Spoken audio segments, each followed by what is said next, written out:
Voy ya mismo al encuentro de Laura Di Marco y Hugo Machiavelli. ¿Cómo están, compañeros? Si se supiera lo que habláramos en va? los cortes y se publicase todo lo que se discute en los cortes... Es lo más interesante, Hugo interesante. Un Machiavelli. día habría que... Bueno, pasa que no se puede. El que más cosas dice es Fernández Blanco. No, ni pero hablar. no Ah, podemos mirá como en revelar. marche preso. No, nosotros no dijimos nada, estamos hablando de vos. Mirá, bueno, yo no tengo problema. No. O sea, ojo que no hay mucha diferencia entre lo que digo con la cámara encendida y en el No, foro. Muy bien, integridad. Integridad. Estamos Fernández. hablando de algunos Coherencia. compañeros nada más. Buena información tuviste hoy, como Sí, siempre. la verdad que sí, la actualidad argentina, Hugo, Laura, nos está dando que hablar muchísimo. Exacto. Es impresionante la disociación que hay, y esto con documentado y con números, entre lo que busca el gobierno, el norte del gobierno, con la pelea por la Sí, justicia, sí. la pelea con la justicia en realidad promovida por la vicepresidenta Cristina Kirchner, y las necesidades de los argentinos. Sí, sí. Tremendo Es lo de desgarrador, Quintela, ¿no? Lo del gobernador de La Rioja. Tremendo. Esto es una locura, Una locura. Además, una locura, ¿sabés? El otro día estaba mirando una encuesta de la imagen de estos dirigentes, que cuanto más pobre es la provincia, mejor imagen tiene en las increíble. provincias del norte. Es síndrome de Porque Estocolmo. asisten y genera una relación. Exacto. Claro, como- Acá hay una trampa de la cual es muy difícil salir. En una provincia donde casi no hay empleo privado, el empleo depende de lo que haga el Estado. Así es. Permite De una digresión chiquitita. Una vez recorrimos la cornisa denunciando lugares que tenían cooperativas y recibían millones de... ¿Sabés qué era? Tocamos timbre y todo. Era una casa de familia, tío. Digo, ¿sabe cuántos millones usted recibió? ¿Qué millones? No sabía, era una casa de familia que estaba funcionando como cooperativa y se mandaban fondos públicos. No, pero es un tema, y lo mismo pasa en La Matanza. En La Matanza nunca gobernó otra fuerza que no sea el peronismo. Yo el otro día hablaba con alguien que vive en Ramos Mejía, en una calle de tierra, y me decía, no, bueno, pero estos no me la van a faltar, la calle. Y digo, ¿por qué no votás a la oposición? No, la oposición no, porque... Claro. ¿Por qué? ¿No? Digo, si no te va bien con esto, ¿por qué no probás con otra cosa? Es síndrome de Estocolmo. Bueno, Sí, Pablo, muchas gracias. Un placer Un placer. y que hagan un gran programa como vienen haciendo. Muchas gracias. Gracias, Pablo. Arrancamos, Arrancamos. En este Más Noticias a la Noche. Bueno, Laura Di Marco ya está de Amendi Pache, tiene cada bombas económicas tremendo. Y tenemos la visita de Vivian Perrone, Así es. En esta noche. Vivian Un Perrone, programa- Madres del Dolor, y Por vinculada supuesto. al caso Baez Sosa, estuvieron acompañando las Madres del Dolor Exactamente. a los papás de Fernando Baez Sosa. Y tenemos todo sobre la cuarta jornada, una jornada clave. Cada jornada aporta datos fundamentales. Aquellos que no pudiste saber del día, los tenés acá bien repasados, ordenados. Es el juicio del año, el juicio por el crimen de Fernando Baez Sosa. Mirá la Así es. información en gráficos. Arrancamos. Ahí está. Hoy por primera vez, desde el inicio del juicio, los acusados permanecen en la sala sin barbijo. ¿Será un desafío? Bueno, ahora vamos a empezar a responder estas preguntas. Algunos entraron con la cara descubierta y otros se quitaron el tapabocas momentos después. Un dato, ¿no? Un dato porque te acordás que, bueno, que tenían los barbijos, ¿no? Día 4 del juicio por el crimen de Fernando Baez Sosa. Uno de los testigos claves en el día de hoy fue Virginia Luz Pérez Antonelli, una joven turista que le practicó maniobras de RCP e intentó reanimar a Fernando, y después quedó en el foco de la tormenta de la defensa. Y Después que te la- lo vamos a contar bien. Exactamente, porque le hicieron una zancadilla desde el punto de vista de Tomei, que defiende, por supuesto, a los acusados, pero ella con una entereza, una chica joven, habló y lo hizo de este modo, mirá. Llegar y ver un chico que le tienen que sacar la camiseta, le tienen que sacar las zapatillas, que tenía sangre alrededor de la cabeza, que estaba en el estado en el que estaba, es algo que jamás vi en mi vida y espero no verlo nunca más, porque realmente es un acto de salvajismo. En ese momento no podía identificar quién era de qué bando. Pude identificar solo a uno, que era claramente amigo de Fernando, porque era el que más le pegaban, sacando a Fernando. Y ahí se notaba la superioridad de un grupo sobre otro, porque no lo dejaban levantarse, porque el chico quería agarrar, ponerse de pie y le seguían pegando.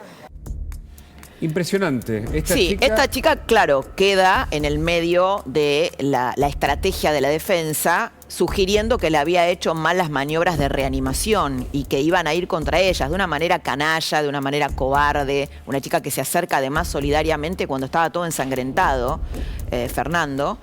Y bueno, y parte de la estrategia de la defensa era inculparla a ella, ¿no? Me pareció, yo la escuchaba Sí. y ella decía, sé que me van a atacar, hay que estar en ese lugar, pero vengo muy armada, vengo muy entera y tengo con qué defenderme, ¿no? Le hicieron una trampa porque en un momento le preguntaron, ¿usted sabe si tenía o no pulso? Y ella, como hizo el curso de RCP, respondió, no hace falta ese dato, porque ese dato en un momento de tensión se puede confundir con el propio pulso de quien lo toma.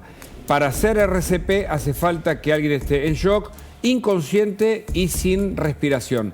Y lo respondió y dio una clase ella misma de RCP. Creo que hay una declaración más. Sí, hay una declaración más de Virginia a la salida de la audiencia. A ver. Les pude ver las caras de asco que tenían. El primero que salió me miró y me tiró un gestito y eso no me lo voy a olvidar jamás en la vida. ¿Qué fue, sentiste? ¿Qué Sí. tipo de gesto? ¿Qué tipo de gesto? No me acuerdo, creo que fue uno de los Pertossi. ¿Cómo Eso fue ahora. El primero que salió ¿Qué fue. gesto, Virginia? Fue como un... El primero que Así. salió fue Ciro Pertossi. Como un gestito con la boca que yo lo miré y dije, no puede ser, qué hijo de mil puta. Y se lo dije, le dije, qué hijo de puta. ¿Quién era? No, no me acuerdo. Sí, No es sé el si primero fue que Lucas salió, es Pertossi. Ciro Pertossi. Sí, no, bueno, uno de esos, sí, uno de los Pertossi fue. Pero los vi uno por uno, los quería ver a la cara porque cuando estaba ahí adentro no me dio la sangre, no pude darme vuelta y verlos. Sí cuando salí y sí cuando salieron ellos, pero todo lo que tengo para decir es todo lo que pensamos nosotros, pero que sobre ellos, sobre la condena que tiene que ser perpetua, indiscutiblemente, porque todos hicieron algo, todos se encubrieron, todos se chuparon los dedos, todos fueron al McDonald's, todos acusaron a un inocente, pobre chico que no tenía nada que ver. Entonces todos tienen algo, hayan pegado, no hayan pegado, hayan grabado, no hayan grabado, no me interesa. Qué ubicada está, ¿no? Sí, y ¿sabes qué estoy pensando? Que hay algo, Sí. hay un costado de esto que que por ahí no se comenta demasiado, que es, obviamente, la víctima principal es Fernando, asesinado de un modo salvaje, sus padres, que también de algún modo perdieron su vida, pero todos los implicados que estamos escuchando en este cuarto día del juicio, también están afectados. El haber visto esto, lo que cuenta, por ejemplo, lo que contó el encargado de seguridad del boliche que estuvo 4 días sin dormir.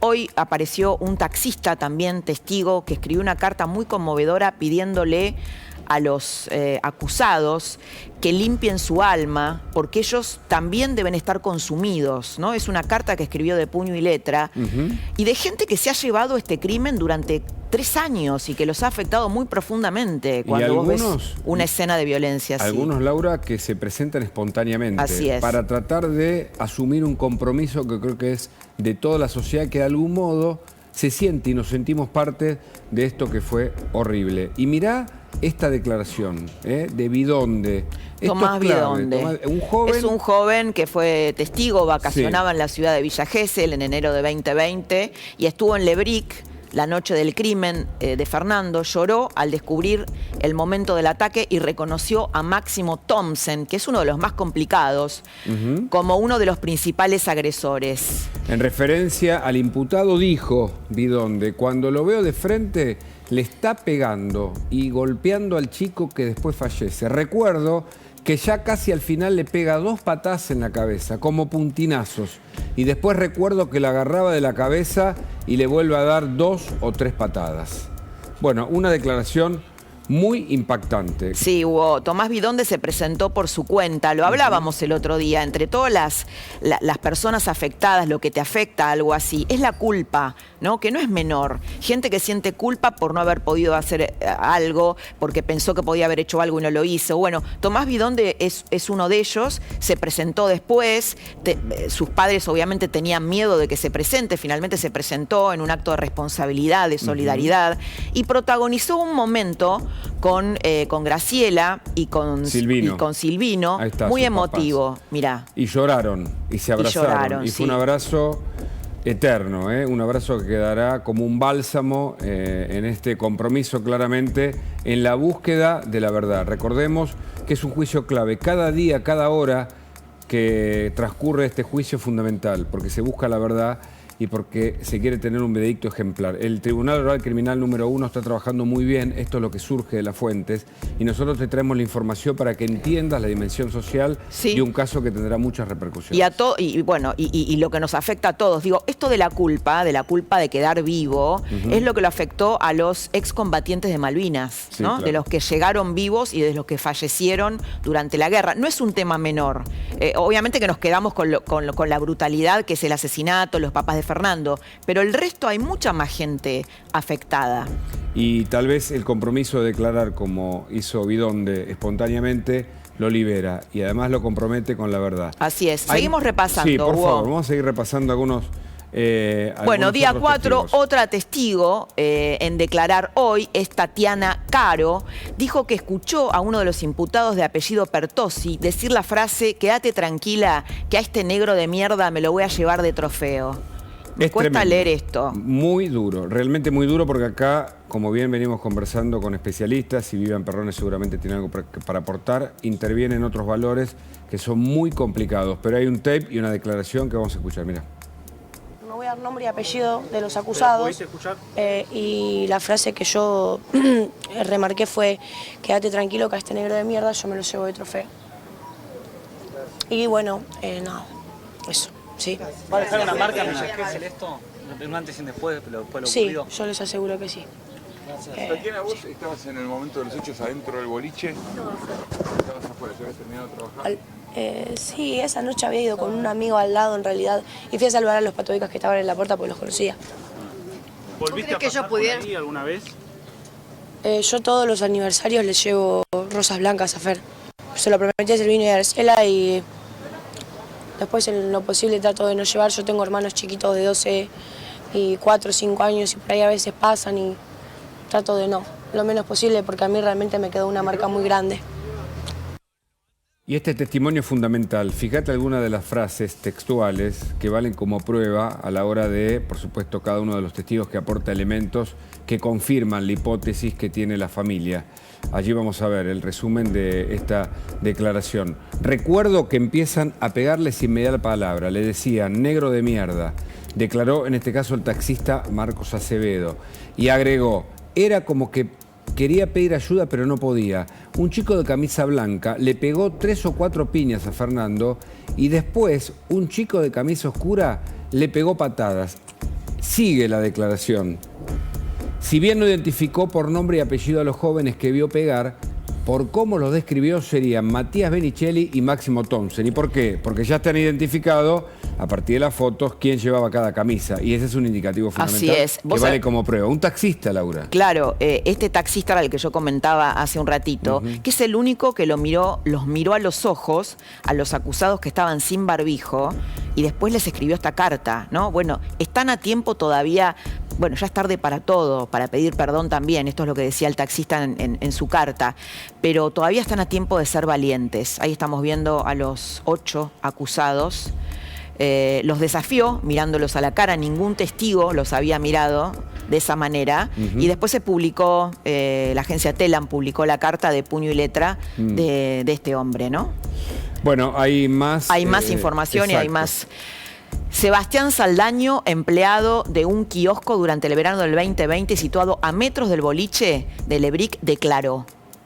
¿Qué dijo? Ahí lo vamos a ver.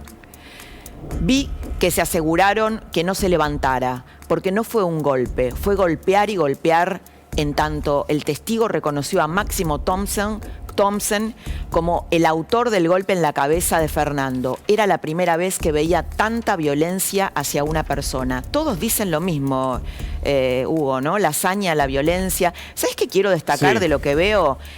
Muchas veces decimos la Argentina se degrada, los jóvenes se van, o los jóvenes, bueno, hablamos de los niní, los jóvenes que no estudian ni trabajan por la Ni están degradación del país. comprometidos.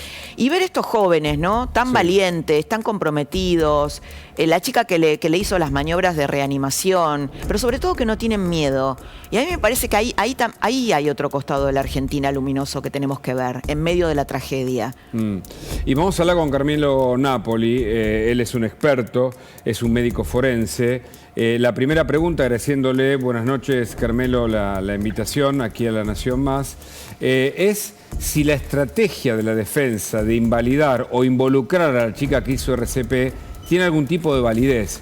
¿Cómo le va, Carmelo? Hola Hugo, hola Laura, ¿cómo están? Buenas noches, gracias por la invitación. Gracias, Hugo, tanto tiempo de no vernos. Es cierto. Yo creo que el abogado de la defensa, yo no voy a ser tan enfático como los jóvenes, porque los jóvenes leen y nosotros interpretamos. Correcto. Los jóvenes son más sanguíneos, son más espontáneos y nosotros tratamos de ser más reflexivos. Independientemente si coincido con lo que dijo, con lo que vinieron diciendo hasta ahora, todo lo que mostraron y todo lo que se viene mostrando, y voy a hacer una pequeña cosita y después te respondo la pregunta de lleno.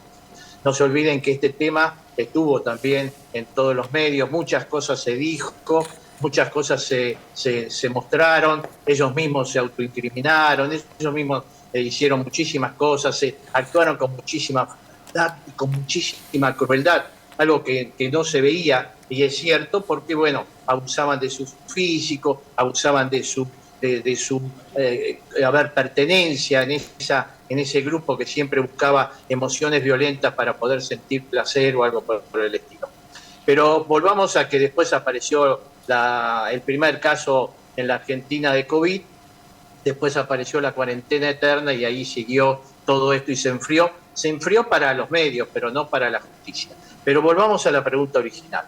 La estrategia del abogado ya en su momento nosotros la habíamos cuestionado, me habían invitado en su momento en otro canal, cuando salió uno de los colegas tuyos, colegas de ustedes, a decir que él había dicho que no podía ejercer bien su defensa porque los medios los perturbaban, los medios lo molestaban, los medios lo inquietaban y no podía ejercer el derecho. Y yo ahí me acuerdo que dije en ese reportaje, por favor, díganle al doctor Tomei que no nos tome por estúpidos, que no interprete la inteligencia de lo que lo están escuchando y lo que participamos por una u otra cuestión en esta interpretación de los hechos, que no interprete a la inteligencia de la gente como algo menor, que ubique otro tipo de estrategia, porque ni los medios entorpecen, que los medios lo único que hacen es visibilizar, precisamente para que vean cómo en algún momento ciertos personajes, ciertos individuos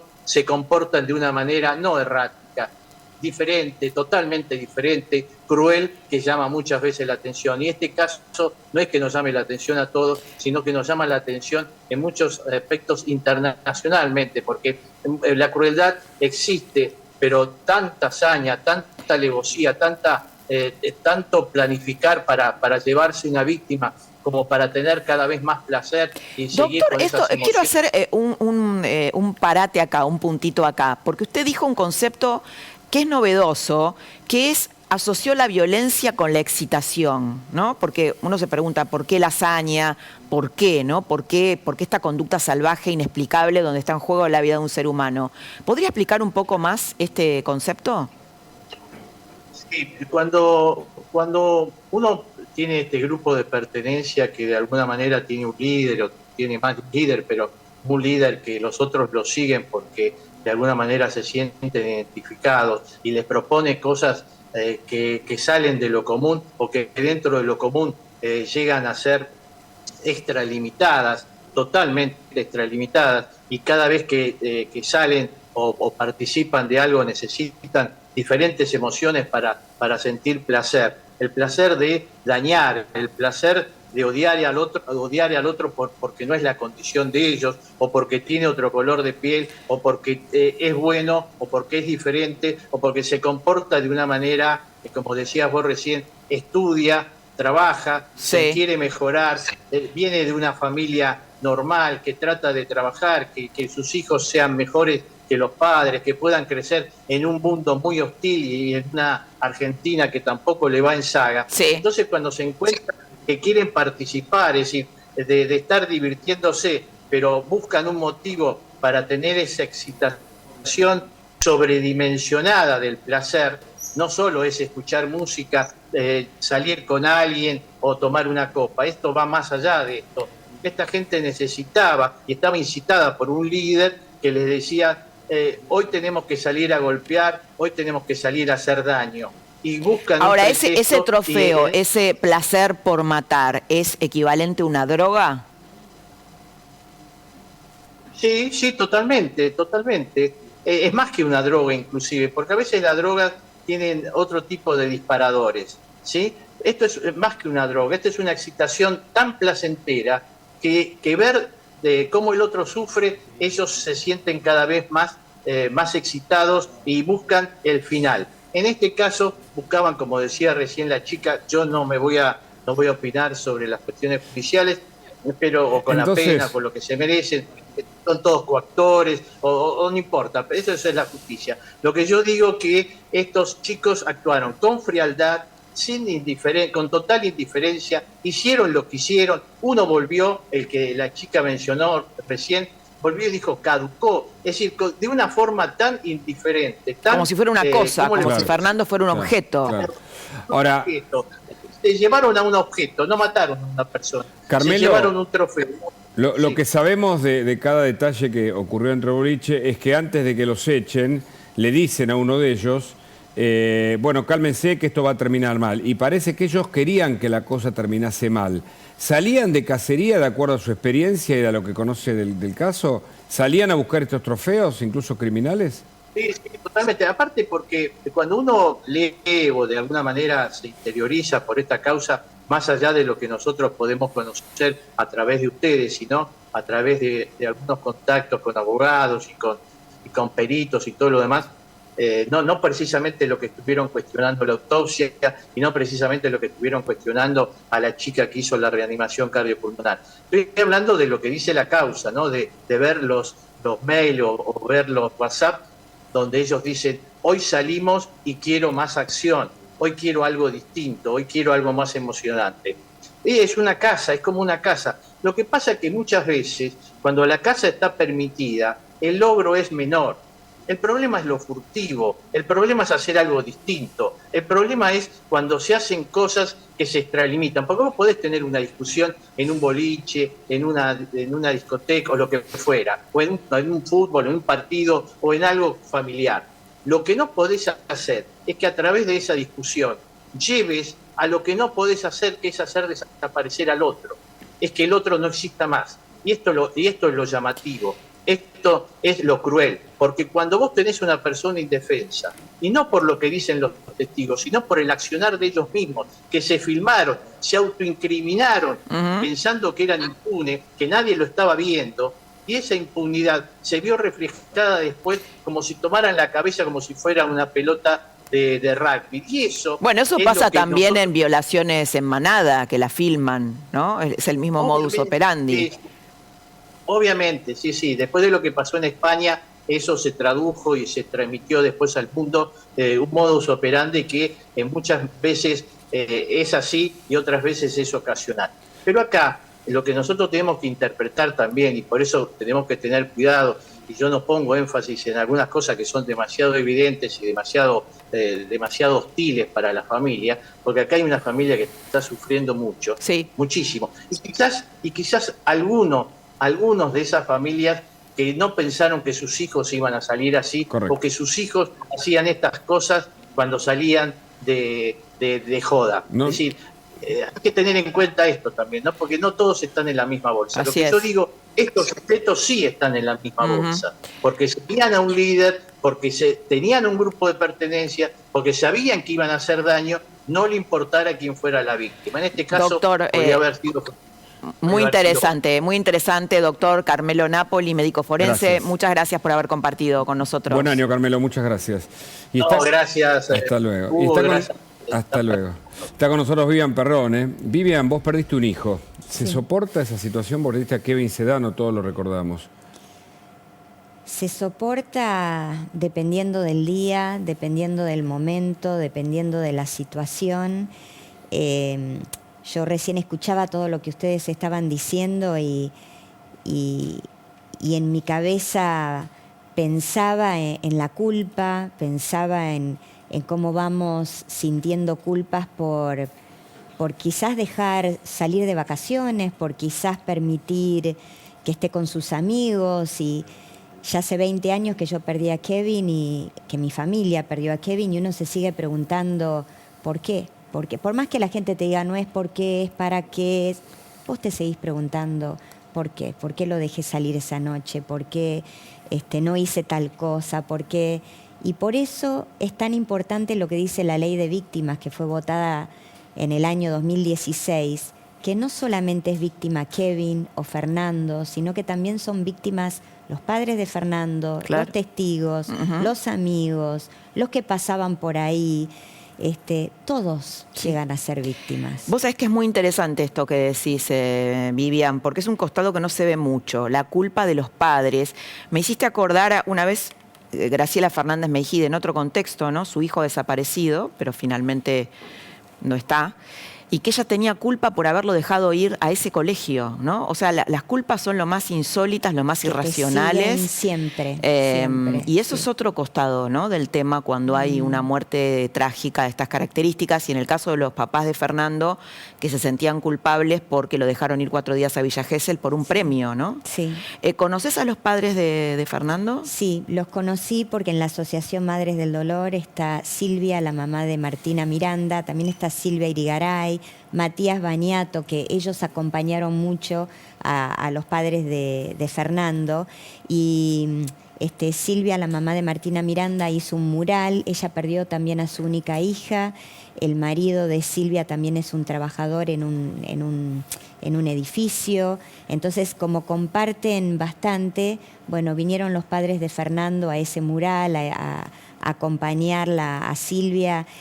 Y uno ahí dice, cuando te quitan lo único que tenés, ¿no? Tu único hijo, ya no pueden ser abuelos, ya no pueden ver absolutamente nada, que es lo que uno quiere en su vida, ¿no? Ver una prolongación de los deseos de uno, de las ilusiones de uno, y de un instante al otro te lo arrancan. Ahora, vos, Vivian, transformaste esa pérdida a través de la resiliencia en una lucha que continúas hasta el día de hoy. Alguna que me acuerdo es: lograste que el alcohol sea un agravante para quienes conducen, es decir, Sí. en la ley de tránsito, Sí. y tantos otros hechos, ¿no? Hablábamos antes del hogar de acogida que ustedes tienen para acompañar a adoptantes, etcétera. Sí. ¿Qué ves de los papás de Fernando Báez Sosa en ese camino, primero de búsqueda de justicia? Lo que veo, que es lo que me preocupa, es que, bueno, ellos estaban esperando este momento del juicio, Ok. ¿no?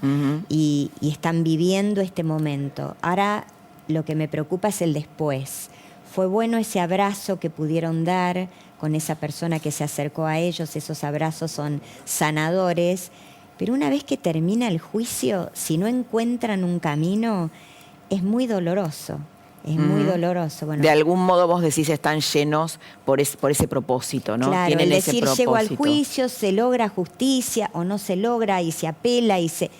Pero después, ¿qué? En el caso ¿Qué más tuyo, haces? En el caso tuyo, Vivian, cuando se efectuó el juicio, ¿pensás que fue justo ese dictamen? Y segundo, ¿cómo lo llenaste vos? Bueno, Para decirlo de primero no ejemplo, fue ¿no? justo esperar 5 años para llegar a juicio. Los amigos de Kevin, que tenían 15 años cuando declararon en el juicio, tenían 20.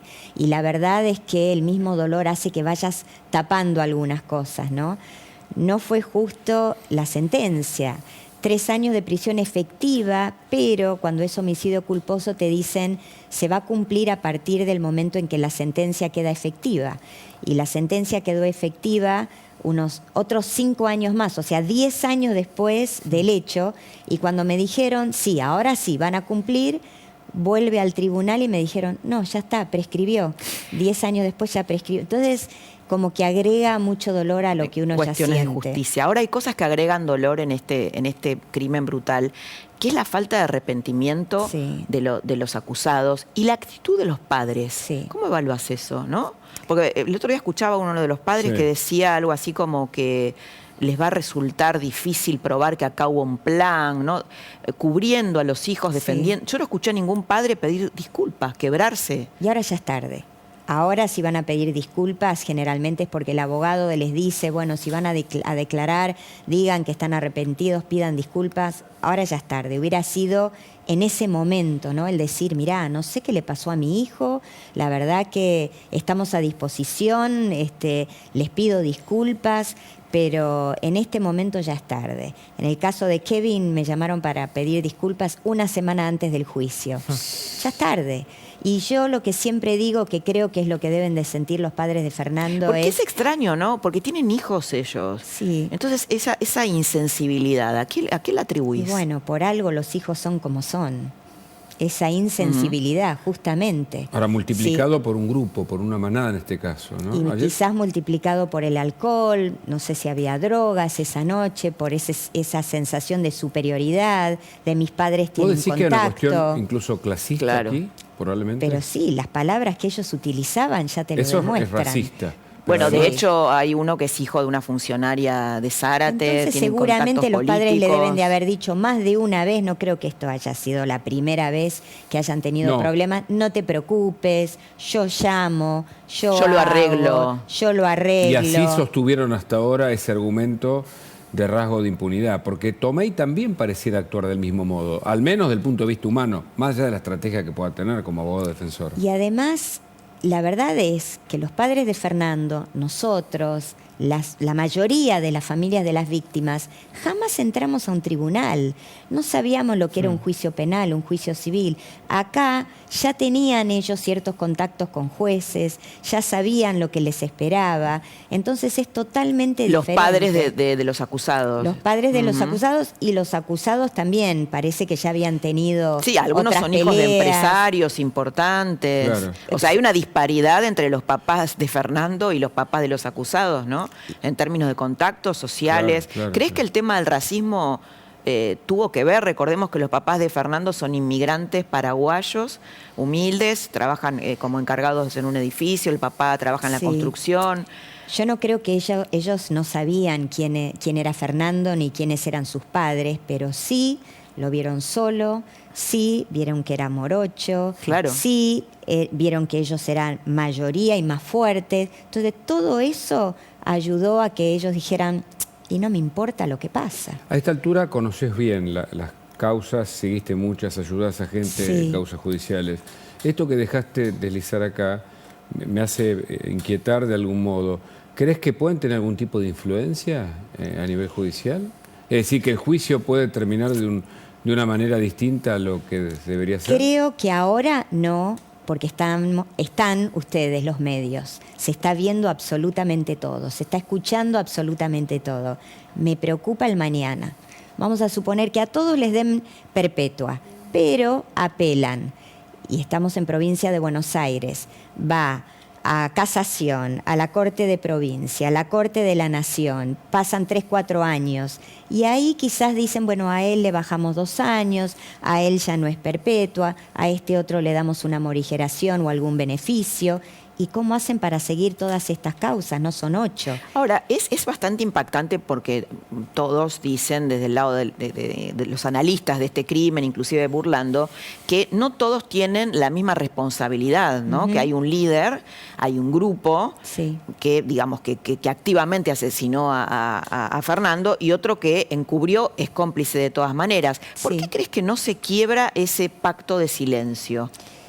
Quizás porque todavía están con este grupo y todavía pensando que hay un líder y todavía los padres o quizás los mismos abogados les deben de estar diciendo no te preocupes, nosotros lo arreglamos, deja que estamos hablando entre nosotros.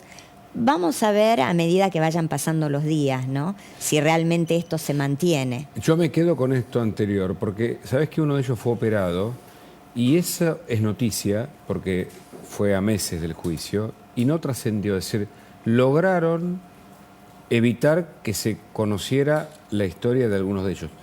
Hecho que además vimos que ocurrió porque creo que terminaron aislados en la cárcel con ciertas garantías, so pretexto de ¿Por que... qué aislados en la cárcel?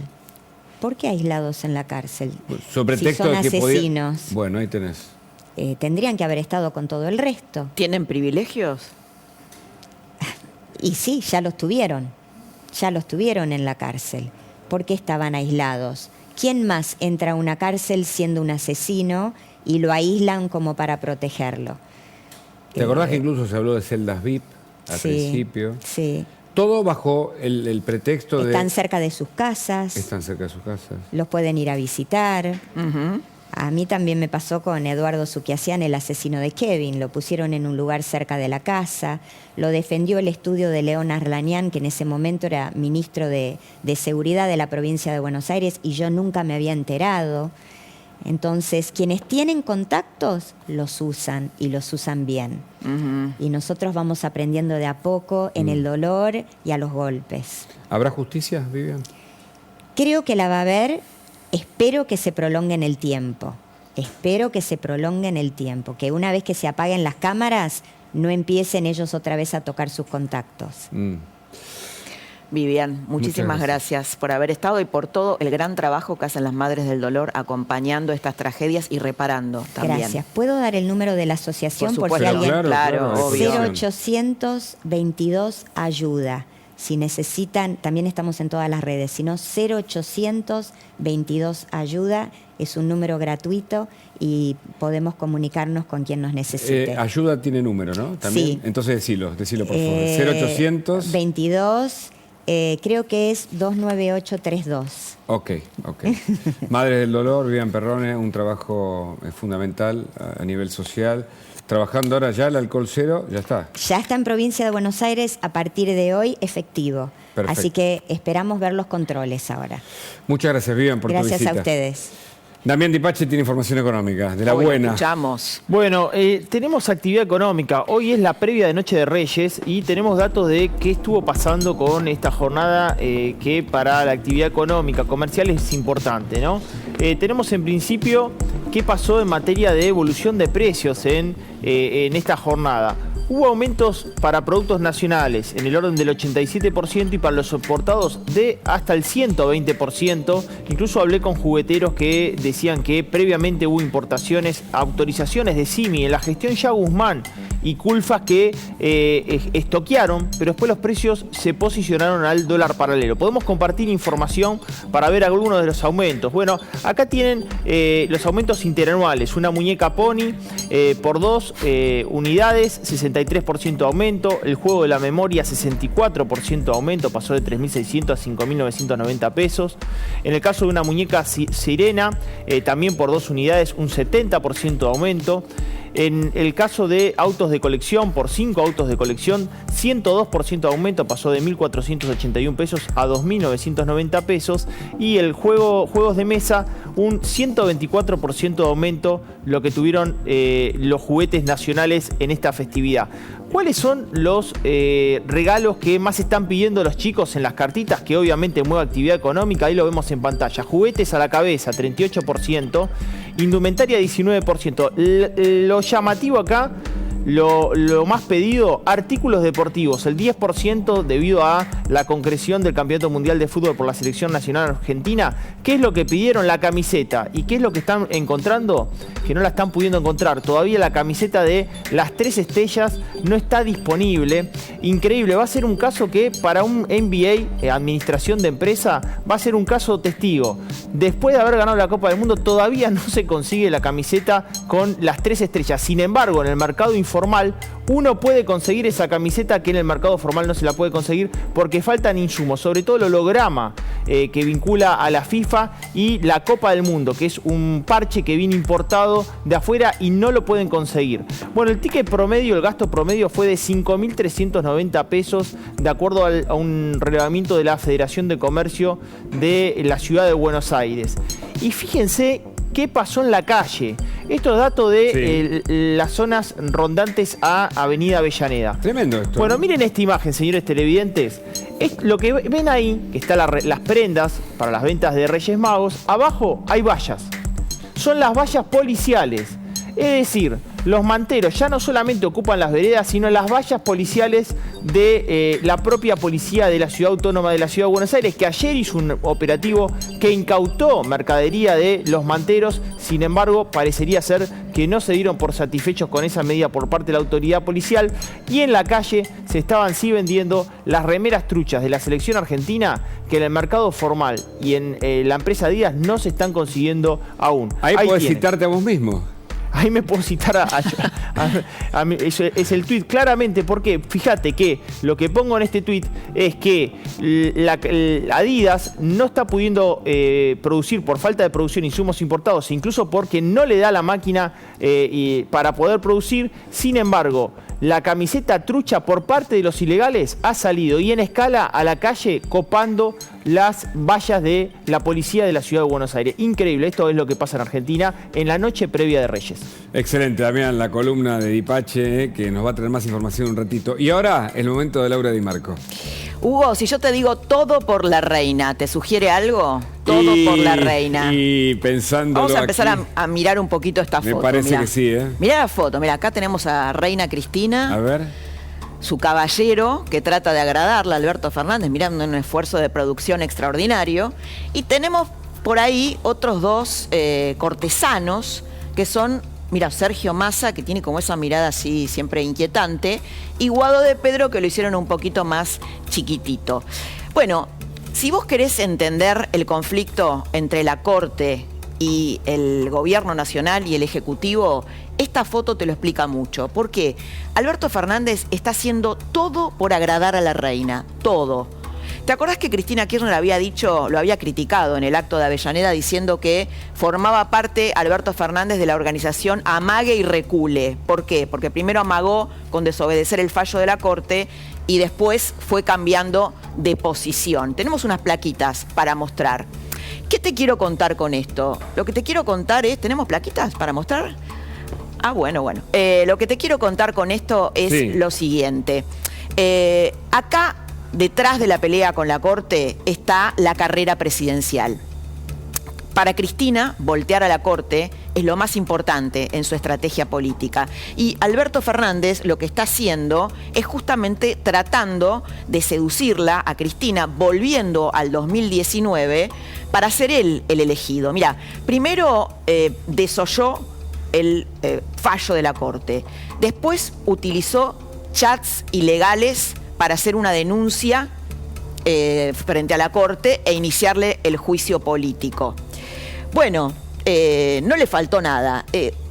Guado de Pedro también está en la carrera para ser, es otro de los candidatos de Cristina Kirchner. A Cristina Kirchner no le convence mucho, es el hijo político predilecto de Cristina Kirchner y es el hijo político predilecto. Lo que pasa es que ella cree que no le da, cree que es para, digamos, acompañar una fórmula. Y después lo tenemos a Sergio Massa, que viene bastante calladito.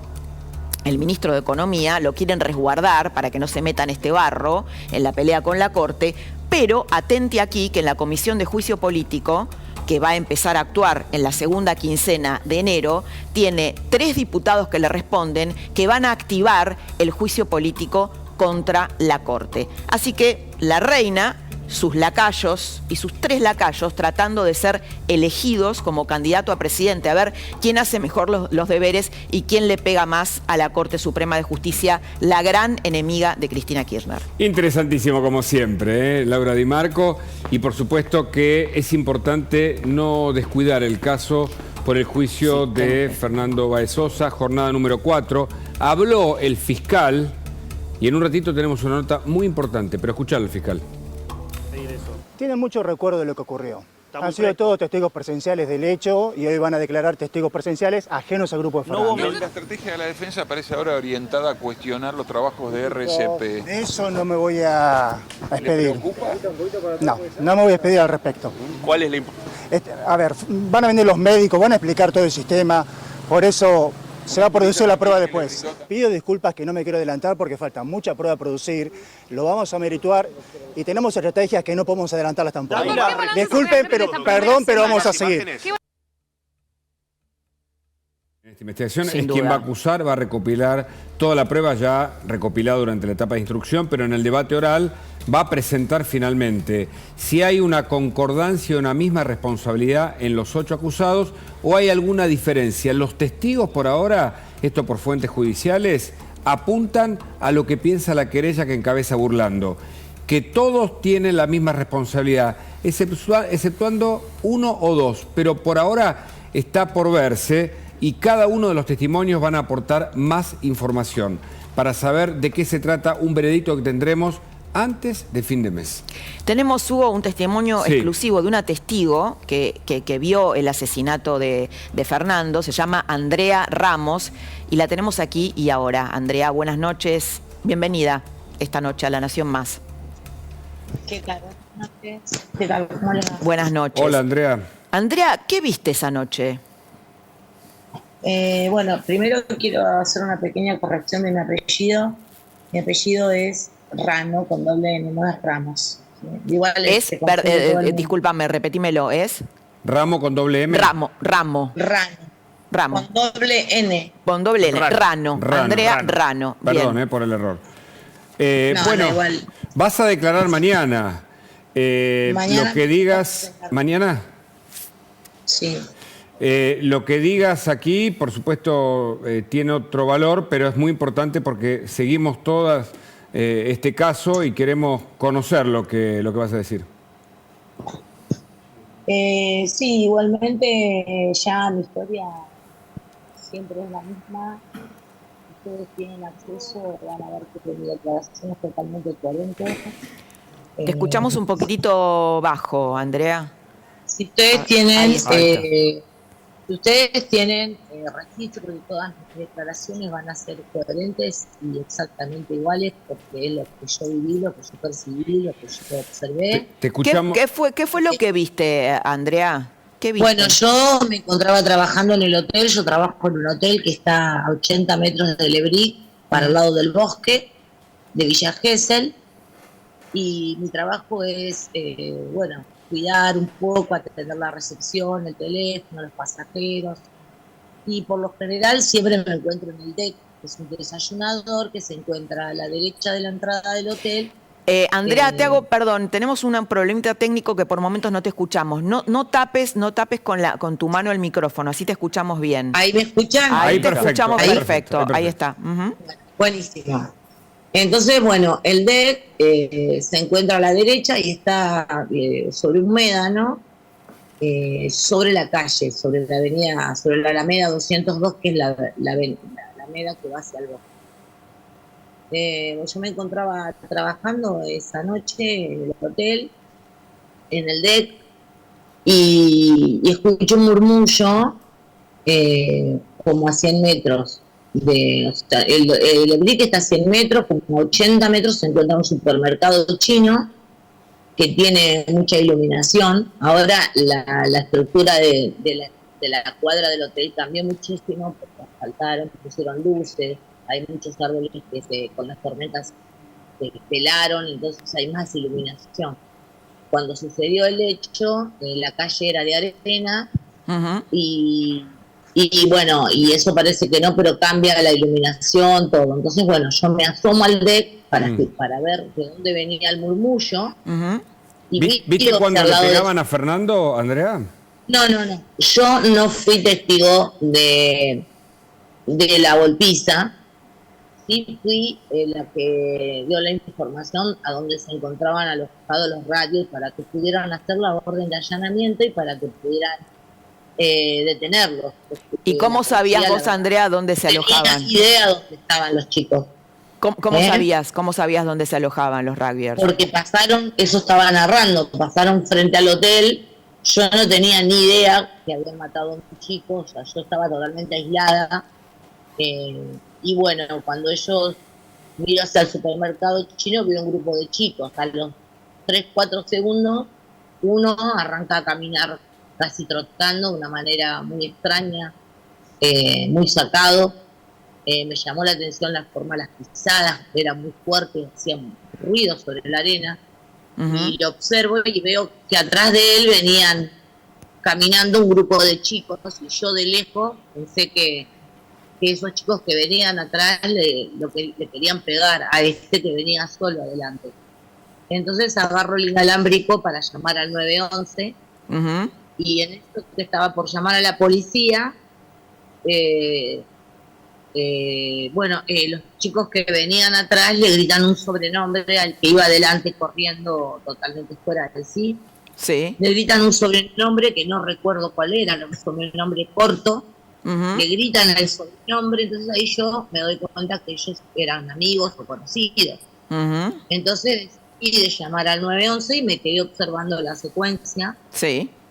Siempre frente al hotel, arriba de la calle, porque yo estaba parada en el deck, en la baranda, sobre la calle. Ellos pasaron, se puede decir, por abajo del deck, por la calle. Entonces, cuando pasan frente a mí, el grupito que venía atrás, que eran, yo dije en su momento, y lo sigo manteniendo, que eran entre 8 y 10 chicos, más o menos, bueno, ellos venían contando una pelea que habían tenido entre todos, que venían festejando una pelea que habían tenido, y todos se reían y se burlaban del estado que había quedado el chico al cual le habían pegado. ¿Te acordás algo de lo que decían, Andrea? Sí, bueno, le rompimos toda la jeta. Uno dijo, le dejé toda la jeta llena de sangre. Y todos se reían y venían riéndose de la pelea. Entonces, bueno, yo escuché. ¿Crees que eran conscientes que lo habían matado a Fernando? Yo creo que el que iba adelante corriendo, que después, bueno, después me entero quién era.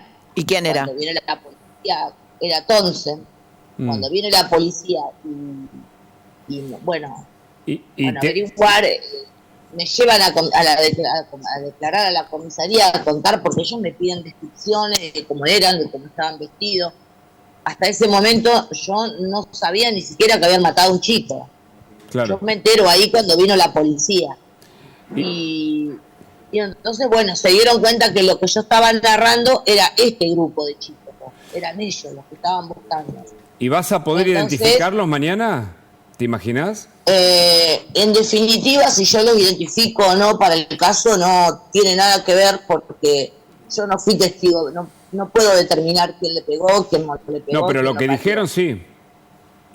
Lo que dijeron sí, pero yo nunca identifiqué quién dijo tal cosa. Entre todos, para mí, todos participaron de la pelea porque eso es lo que ellos festejaban y se hacían cargo de que todos habían estado en la pelea y todos eran parte de esa pelea. Yo me quedé como que todos le habían pegado a Fernando. Ahora, Andrea, cuando vos decís que Thompson iba adelante y que trotaba de un modo muy sacado, ¿te daba la sensación que era el jefe de esa banda? No, yo creo que ese chico era consciente de que había hecho algo malo. Bueno, por eso. Digo, el jefe, por ahí el que ejecutó la patada mortal, que muchos lo mencionan en ese rol. Claro, sí, yo no, bueno, yo te narro lo que viví en ese momento. Después, con el diario del lunes, uno entiende y puede hacer una evaluación.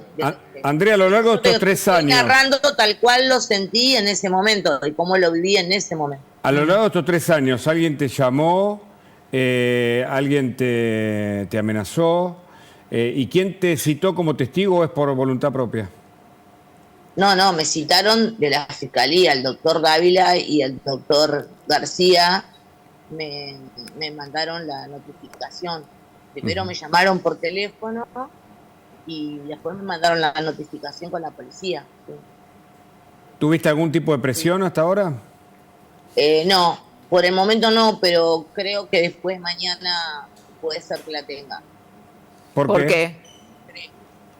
Y no sé, tengo el presentimiento que después de que declare mañana, que los mire a la cara, y de todo va a depender de cómo se comporten el abogado defensor de ellos para con mi persona. O sea, ¿Tenés miedo? ¿Tenés miedo de algo concreto? ¿De qué manera me haga preguntas? Porque yo creo que ellos van a tratar en todo momento de desvirtuar mis dichos, de hacerme contradecir o de confundirme, cosa que no lo van a lograr y me van a conocer de verdad como soy, si eso sucede. Y yo creo que, bueno, que si llegara a pasar ese tipo de cosas, yo creo que después de mañana sí puedo llegar a tener amenazas o lo que fuera. Porque esta gente evidentemente son mafiosos. Te preguntaba, Laura, si tenés miedo o pensás que esta gente es poderosa y por eso pensás en alguna represalia. Yo no tengo miedo, nunca lo tuve, si no, no me hubiese comprometido con esto, hubiese dicho no sé, no vi, no me acuerdo, y listo. Yo dije lo que vi, que resultó ser que era el grupo que estaban buscando, salí de trabajar, me fui a la comisaría, me llevaron a denunciarlo, me fui a dormir y a las 2 horas me despiertan que los chicos estaban presos. Andrea, muchas gracias por haber estado, por haber compartido este testimonio tan fuerte, ¿no? Tan choqueante con nosotros esta noche, bueno, en este cuarto día del juicio por el crimen de Fernando. Muchas gracias. Andrea, No, gracias. te deseamos lo mejor, y gracias por lo que vas a hacer mañana como testigo. Fundamental. Bueno, muchas gracias. Bueno, qué caso este, vamos a seguir. Mientras tanto, volvemos a la política, aunque este caso también reviste un costado político, pero porque vamos a hablar con Luis Juez, es importante. Lo que va a pasar en la Comisión de Diputados por el juicio político, que puede ser tratado en extraordinaria, va a manchar la Corte Suprema, es inevitable, porque hay una serie de procedimientos, ya está Félix Noligro, en un ratito también hablamos con él, que van a ir contra la Corte, que tal vez tenga que hacer que muchos de los miembros de la Corte tengan que declarar. Sí, claro. Entonces, y bueno, y a la vez el hecho de, que Alberto Fernández está haciendo, como te contábamos hace un rato, todo esto para agradar a Cristina Kirchner. La Corte es su principal enemigo y a la vez está tratando de construir un relato en donde habría, según la mente de Cristina, una conspiración mediática de los grupos económicos y del PRO en contra de ella o en contra del peronismo. Y lo tenemos para hablar de esto a Luis Juez, que tenemos muchísimas preguntas para hacerle. Hola Luis, buenas noches. ¿Cómo les va? Buenas noches, ¿cómo están ustedes? Muchas gracias por el contacto. Nos espera un minuto, por favor, que nos organizamos y le hacemos la entrevista. Muchas gracias. Bueno. Vamos y volvemos. Nos seguimos aquí en Más Noticias a la Noche. Está Luis Juez con nosotros. Así es, está Luis Juez. Importantísimo. Para analizar, todo el tema de la Corte, la embestida del gobierno contra la Corte, cómo funciona esta comisión de juicio político que va a enjuiciar a los cortesanos y también estas denuncias que primero hizo el gobernador Zamora y después el gobernador Quintela en contra de un asesor de la Corte, de Silvio Robles concretamente, que tiene que ver hasta dónde va a llegar todo esto, ¿no? Una cosa tiene que ver con la otra, una cosa está conectada con la otra. Luis Juez, bienvenido. Tu mirada sobre esto. Yo creo que este es un tema que va a tener el mismo destino de fracaso que tuvo la modificación de los miembros de la Corte Suprema, de 4 a 25, la modificación del Ministerio Público, la ley de reforma judicial. No va a ir a ningún lado, va a hacer mucho ruido, nos van a entretener, vamos a hablar con ustedes seguramente muchas veces de esto. No va a pasar del dictamen de la comisión, no va a ser aprobado en el plenario del cuerpo, por lo cual no va a llegar nunca al Senado. ¿Crees que no va a pasar el dictamen de la comisión? Porque ahí hay mayoría del frente, una leve mayoría del frente de todos. No, yo creo que el dictamen de la comisión lo van a sacar.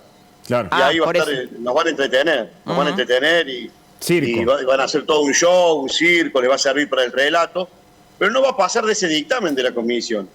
O sea, claramente no va a llegar nunca al Senado para que el Senado inicie el juicio de destitución, como marca la Constitución. Así que la gente tiene que saber, no nos pueden distraer con estupidez. La verdad, no nos pueden distraer con esta bajeza de que un presidente que se dice profesor de Derecho de la UBA se le ocurra denunciar con una prueba conseguida por los servicios de inteligencia residual que tiene la Argentina. Del lado que se lo vea, Laura, del lado que lo mires, del lado que se te ocurra pararte a verlo, Hugo, es un papelón, un bochorno. La verdad, escucharlo a Quintela, escucharlo a los gobernadores, gobernadores que tienen la justicia más berreta de la República Argentina, son casi direcciones dependientes de los ejecutivos, que vengan a hablar de independencia judicial, que vengan, no tienen ni idea de qué están hablando. Hablar, preguntar cómo está la justicia en Santiago, en Chaco, en Formosa. Si yo, que estoy en Córdoba, donde Córdoba es la cuna del derecho, te digo que nos cuesta enormemente poder decir que nuestra justicia es independiente, te imaginas cómo estar en esa provincia, ¿no? Ahora, Soria, el ministro de Justicia, quiere por DNU, o lo solicitó, o lo comentó, que se vuelva al Consejo de Magistratura de 16 miembros, cambiar lo que dijo la Corte también. No, bueno, pues ese pibe tiene que volver a la primaria. A la primaria. Que puede esperar de un burro que no sea una patada, no. Un animalito. Agarrar los libros, Soria, no muerden. Un animalito, una cosa de una bestialidad de Pedro Picapiedra. O sea, el Consejo de la Magistratura es un órgano autónomo de los otros poderes, esto lo dice la Constitución, por eso se creó, no depende del Poder Ejecutivo, no depende del Poder Legislativo. El presidente del Consejo de la Magistratura es el presidente de la Corte. Es un disparate. De hecho, que hoy me parece haber escuchado algún grado de sensatez a algunos kirchneristas despegándose de semejante burrada. Es una burrada, pero bueno, está bien, yo no lo voy a ofender, no quiero que se ofenda el ministro conmigo, pero es una burrada increíble no conocer ni siquiera, realmente no sé si ese hombre es abogado o no, pero la verdad pareciera que estuvo muy lejos de la Facultad de Derecho. Luis, ¿sabes? Hoy te quiero preguntar esto que vos mencionabas a Quintela y también a Zamora, ¿no? Que tienen jueces adictos, como muchas provincias del norte, muchas provincias feudales, donde la justicia está completamente sometida al poder político y también los medios, en donde el juez de Santiago del Estero toma como prueba un chat ilegal, ¿no? O sea, prueba extraída, convalida una prueba extraída a través del hackeo de un teléfono. Y hoy Carlos Pañi escribió una extraordinaria columna en La Nación, muy interesante, diciendo, hablando de Zamora y hablando de Santiago del Estero, menciona un trabajo de un investigador extranjero en donde pone a Santiago del Estero como un lugar de corrupción y de narcotráfico, una ruta importante en el narco.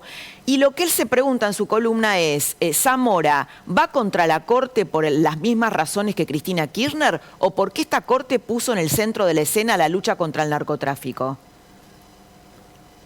Nosotros, te voy a decir, Laura, que nosotros padecemos el tema del narco que viene de Bolivia y de Perú y que pasa por Santiago del Estero. O sea, te quiero decir que no estás hablando de algo que no conozca. Pretendo ser gobernador de Córdoba para darle combate en serio al narcotráfico, pero sería un mentiroso si yo no te dijera a vos que la Ruta 34 no es una ruta que facilita la llegada. ¿Por eso? Sí, claro que sí, es por cierto. Por eso, digo, ¿eso puede ser otro motivo de embate a la Corte? Es cierto, pero aparte Zamora no puede hacer ninguna laraca de nada. Con todo respeto lo digo. Si estos muchachos creen... yo digo, el juez federal que es pariente de Zamora. Sí, ¿Él cree que va a estar el kirchnerismo toda la vida? Yo le buena pregunto, pregunta. ¿no se da cuenta que el mal desempeño es causal de destitución? ¿En serio este juez federal cree que dentro de 12, 13 meses no va a tener ningún problema el día de mañana? Porque esto es una causal, el mal desempeño, utilizar un cargo como el del juez federal para llevar adelante los designios de un gobernante violando todos los preceptos legales. Pedir el secuestro de un aparato telefónico utilizando una prueba conseguida de manera irregular. Nadie le dijo a este magistrado que esa es causal de mal desempeño y causal de destitución. Pero bueno, te das cuenta del nivel de obsecuencia. ¿Podrá este juez federal, que ni lo conozco, podrá resistirse a una orden del gobernador? No, ya te digo que no. Como pasa en muchísimas provincias. Muchos jueces federales y fiscales federales no pueden resistirse a una orden del Poder Ejecutivo de su provincia porque son empleados del poder. Claro. Bueno, pero esto tiene una vuelta, ¿viste? O sea, en algún momento esto va a cambiar y se tienen que enterar estos muchachos que algún día van a tener que dar una explicación. Porque un juez federal que haga semejante torpeza, con semejante pensamiento nublado, evidentemente es un peligro para la sociedad, no solamente para los santiagueños. Y hay muchos así. Claro. No tenga duda, no tenga ninguna duda. La justicia está colonizada. Para una gran parte del peronismo, la justicia en sus provincias son meras direcciones. No hay un poder independiente. Bueno, por eso es paradójico, es raro que Cristina diga, cuando la mayoría de los jueces fueron nombrados por el peronismo, diga que hay un lawfare de la justicia en su contra, ¿no? Yo tuve la comisión de acuerdo del 2007, del 2009 al 2015. Y ahí solamente ascendían y llegaban los pliegos que el kirchnerismo quería que se aprobaran. Así que no me van a venir a contar una historia que la conozco. Y esta es la realidad. Pero si así fuera, si hubiera alguna cuestión que hubiera que investigar, yo creo que ni vos, Laura, ni Hugo, ni yo, ni ninguno que nos está escuchando, pretenderíamos que la justicia no investigue. Si hay alguna irregularidad, pero que investigue lo que tenga que investigar, pero que lo haga en el marco del Estado de Derecho. Claro. Esta idea de utilizar esta vieja teoría del derecho penal que tiene que ver con el fruto del árbol envenenado, que todo el mundo lo sabe, que vos no podés utilizar una prueba mal adquirida para introducirla al proceso penal. Bueno, vos lo Eso contaste bien el otro día cuando dijiste es como obtener un testimonio a través de la tortura, ¿no? Claro. La confesión de un crimen o de un delito a través de torturar a alguien. Esa confesión Por eso te digo, está Laura, envenenada. esta gente se llenó la boca hablando de esas cosas. Del Estado terrorista, cuando el Estado se convertía en un Estado represor, cuando el Estado utilizaba mecanismos paramilitares para convencer, para torcer, para desaparecer. Che, pero ¿cómo puede ser que estemos, cómo no hay un solo organismo de derechos humanos que diga, che, ¿qué están haciendo los servicios de inteligencia residuales? ¿Qué hacen los militares haciendo inteligencia si está prohibido? Bueno, Y nadie dice nada, nadie va a decir nada, nadie se va a quejar, nadie va a levantar la voz. Vamos así mansamente permitir que nos digan en la cara que hay servicio de inteligencia residual en la Argentina y que nadie va a hacer nada y que la única reacción del ministro sea denunciar a 2 periodistas que pusieron en evidencia lo que estaba pasando. Es complicado esto, yo lo digo para que reflexionen, no lo digo para ofender a nadie, pero digo, es muy grave porque lo estamos acostumbrando a una pésima calidad institucional. Ahora, hay 2 ideas sobre el tema, que son ataques desesperados desordenados y otros que dicen que hay una maquinaria en Santa Cruz que tiene toda una cadena de funcionamiento con roles asignados, desde la inteligencia hasta Soria hablando, hasta, bueno, el ataque a la Corte por el presidente, es decir, un juego de roles, una organización para ir en contra del sistema hasta el último momento del 2023. Mira, Huguito, cuando Cristina era presidenta y yo era senador, me instalaron la idea que yo tenía $5,5 millones en la Gran Caimán. Tuve un año y medio para conseguir la prueba. Y pude descubrir, por eso terminé denunciándolo a Néstor Kirchner, a Larche y a Pocino y a Escazuriaga por ser los autores. Y tuve todo ese tiempo utilizando todos los recursos que puede tener un ciudadano. Está bien, yo era senador de la Nación, podía buscar alguna cuestión. Y tenían una maquinaria infernal. Ahí está.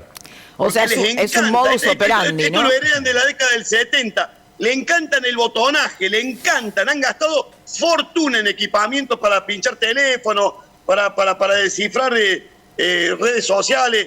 Tienen una gran estructura y el kirchnerismo la usa. Ellos les encanta esas cosas. Disfrutan escuchándote, viendo qué decís, qué opinás, con quién te comunicás, qué relaciones tenés. Y después, obviamente, quieren introducir eso como si fuera un elemento de investigación. Pero eso no tenga ninguna duda. Y eso que te estoy diciendo yo se incrementó con la llegada de Milani como jefe del ejército. Fue el primero y último militar dedicado a la inteligencia que terminó siendo comandante jefe del ejército. Con lo cual te estoy diciendo que es un tema que ellos lo manejan con mucha familiaridad. ¿Y existe esta para mesa ellos militar? Espiar, escuchar, ver, es parte de su vida, sí, perdón. ¿Existe esta mesa militar, Luis, que denuncia la oposición? ¿Esta mesa que con militares haría inteligencia interna, algo prohibido desde la democracia? Yo creo que tenemos un problema muy grande con los servicios de inteligencia, Hugo, en la Argentina. Los servicios de inteligencia sirven en un país para determinar cuestiones centrales, esenciales. Acá lo podríamos utilizar para buscar delitos complejos, para investigar trata de personas, la droga. Acá lo tenemos para investigar periodistas y políticos. ¿Para qué nos sirven esos servicios de inteligencia? Te diría que para nada. Luis. Pero bueno, yo quiero ser prudente. Sí. Sabemos que hay dirigentes, que hay personal de inteligencia residual trabajando para la UIF. Gravísimo. Luis, queremos incorporar a Laura Serra, que es nuestra colega, la acreditada del diario La Nación en la Cámara de Diputados, una experta en el tema. Tocaya, Laura Serra, ¿cómo estás? Buenas noches, bienvenida. Hola Laura y Hugo, ¿cómo están? Buenas noches. ¿Cómo están ustedes? Queremos preguntarte por tu nota específica sobre el número de diputados al Frente de Todos en esta comisión que va a tratar nada menos que el juicio político a la Corte. Bueno, Hugo, a tu pregunta hay que dividirla en 2 partes. Porque el proceso de juicio político es largo y tiene justamente varias partes. El oficialismo tiene mayoría en la comisión de juicio político, que es donde va a ingresar el pedido que va a formular el presidente Alberto Fernández contra los 4 jueces de la Corte. Esa mayoría en la comisión de juicio político le va a permitir al Frente de Todos 2 cosas. En primer lugar, abrir el sumario, es decir, ellos van a decir que hay semiplena prueba, que hay indicios como para avanzar en la investigación. Van a iniciar todo el proceso de la sustanciación de la prueba, concretamente, Y una vez que termina ese proceso, que se estima por lo menos va a durar un par de meses, por lo menos, el oficialismo... Un par de meses mínimo. Van a seguramente formular el dictamen. El dictamen sale con mayoría simple en la comisión, es decir, mitad más uno, cosa que mayoría que el oficialismo tiene. Es decir que toda la instancia de la preparación de la prueba más la formulación del dictamen respectivo, el oficialismo tiene el número suficiente como para imponer su mayoría. Ahora, al momento de llevar ese dictamen acusatorio al recinto, los números cambian radicalmente. Se complica. Porque se necesitan efectivamente los 2/3 de los votos en la Cámara de Diputados para proceder a la acusación. El juicio político, como les comentaba, tiene distintas partes. La Cámara de Diputados oficia de acusador, en este caso. Y el Senado es la que oficia de juez, digamos, claro. La que juzga, efectivamente. Entonces, la Cámara de Diputados acusa y después el Senado es el que termina juzgando. Laura, entonces, sí. ¿Querés completar la idea? Porque te quiero... No, simplemente eso. Es decir, que claro. El oficialismo donde más énfasis, donde más carga va a poner es en la parte de la comisión, en la primera parte, en la parte de la sustanciación de la prueba, donde, como yo les comentaba, va a durar 2 meses mínimo, con lo cual van a tratar de exponer a los jueces de la Corte Suprema durante 2 meses ante, para desgastarlos, ¿no? Para desgastarlos moralmente. Ese es el objetivo político. Y después van a sacar el dictamen de acusación sabiendo que después no van a tener los 2/3. Laura, el objetivo político está logrado. Está en el show. Quiero preguntarte algo y después sumarlo a Luis Juez con esto. Había expectativas sobre el papel de Massa, ¿no? El rol de Massa, porque hasta ahora se decía que el gobierno lo quería preservar para no desgastarlo en una pelea con la Corte, porque también se decía que Massa había estado prudente, que no había estado de acuerdo con Alberto Fernández cuando él decidió desoír en primera instancia ese fallo. Pero ahora él tiene 3 diputados en la Comisión de Juicio Político que le responden y que van a activar el juicio político. ¿Por qué ese cambio? Es que no es que haya un cambio ahí. A ver, acá hay una diferencia de roles, ¿no? Sergio Massa es ministro de Economía y lo que dicen en su entorno es que él no se quiere meter en todo lo que es el embate político contra la Corte Suprema. No se quiere enemistar, o sea, no quiere aparecer como rompiendo filas con el gobierno nacional, con la Casa Rosada y con el presidente, digamos, diciéndole a sus diputados que no participen de toda la sustanciación del proceso. Entonces los va a dejar a sus diputados participando del proceso de juicio político, no los va a cambiar. En un primer momento uno de sus diputados, que se llama Ramiro Gutiérrez.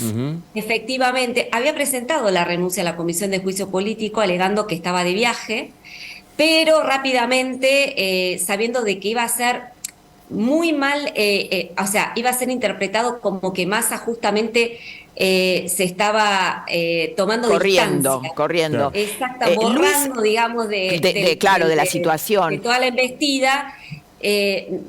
Hasta ese punto llega Massa, no puede aparecer como la mayoría de los gobernadores que no acompañaron al presidente en este embate contra la Corte Suprema. Hasta ahí llegó y por de pronto sus 3 diputados van a participar.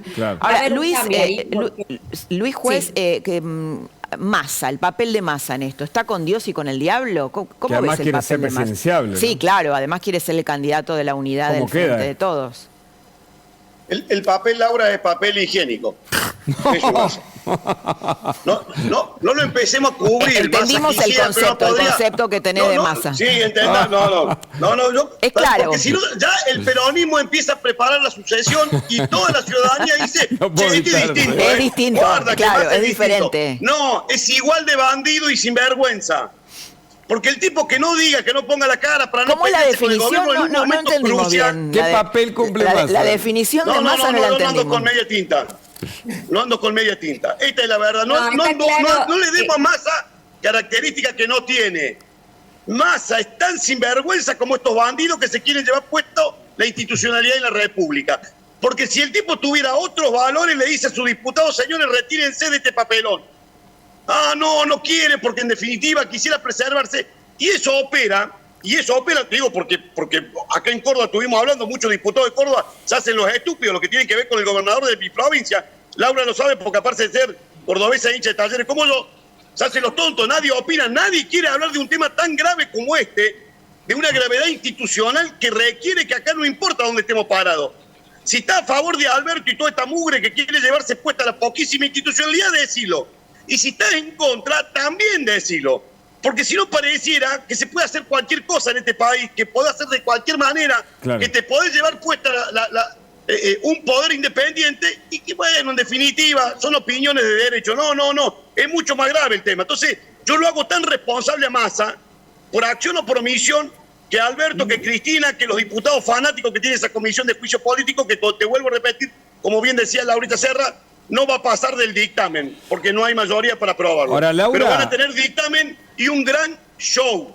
Un gran show, donde nos van a tener muchas noches. A ustedes seguramente alguna vez me van a invitar a mí y vamos a estar hablando de un tema que no le importa a nadie. Bueno, ya ocuparon el espacio, ¿no? Estamos hablando de este tema y le quiero preguntar a Laura, ¿los miembros de la Corte Suprema pueden excusarse de ir cuando sean citados seguramente en la comisión? Perdón, no te escuché bien.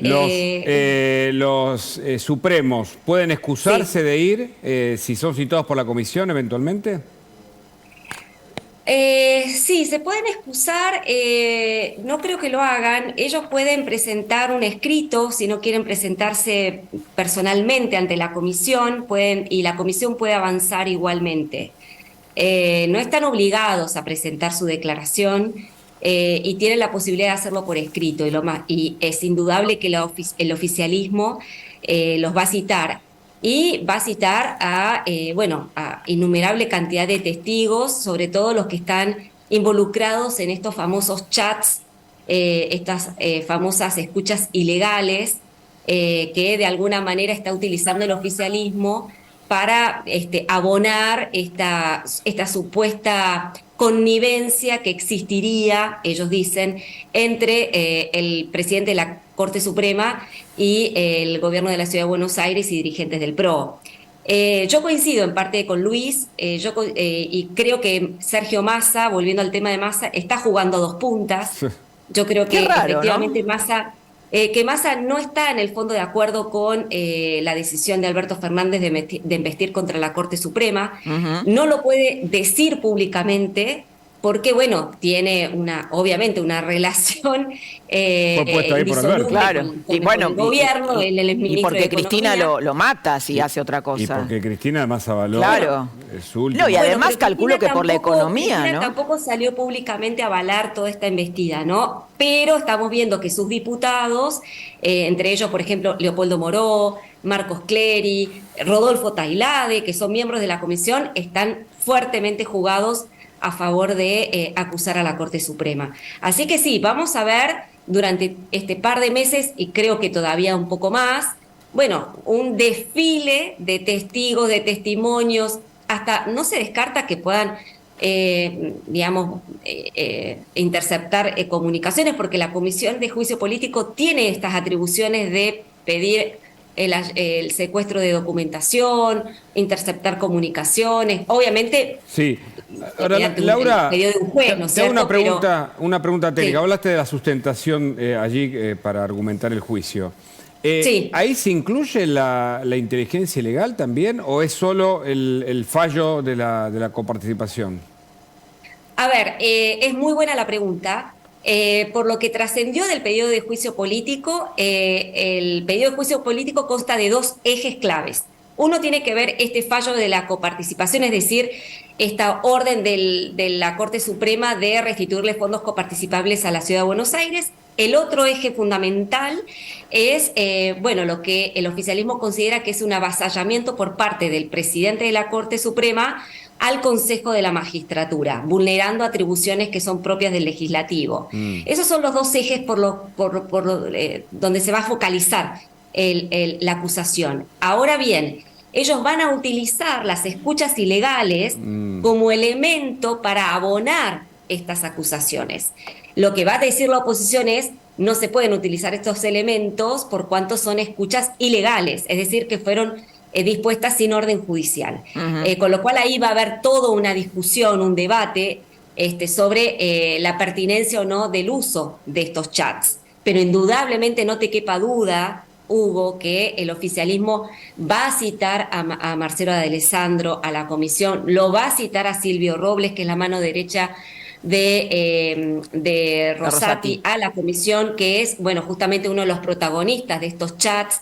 El oficialismo va a hacer uso de todos estos elementos justamente para tratar de abonar esta acusación que está formulando el Poder Ejecutivo. Ahora, Luis, ¿cómo te imaginas la convivencia en esta comisión de juicio político donde hay fanáticos tales como Tailhade, como Leopoldo Moró, y hay figuras también pesadas del lado de Juntos por el Cambio como Negri, ¿no?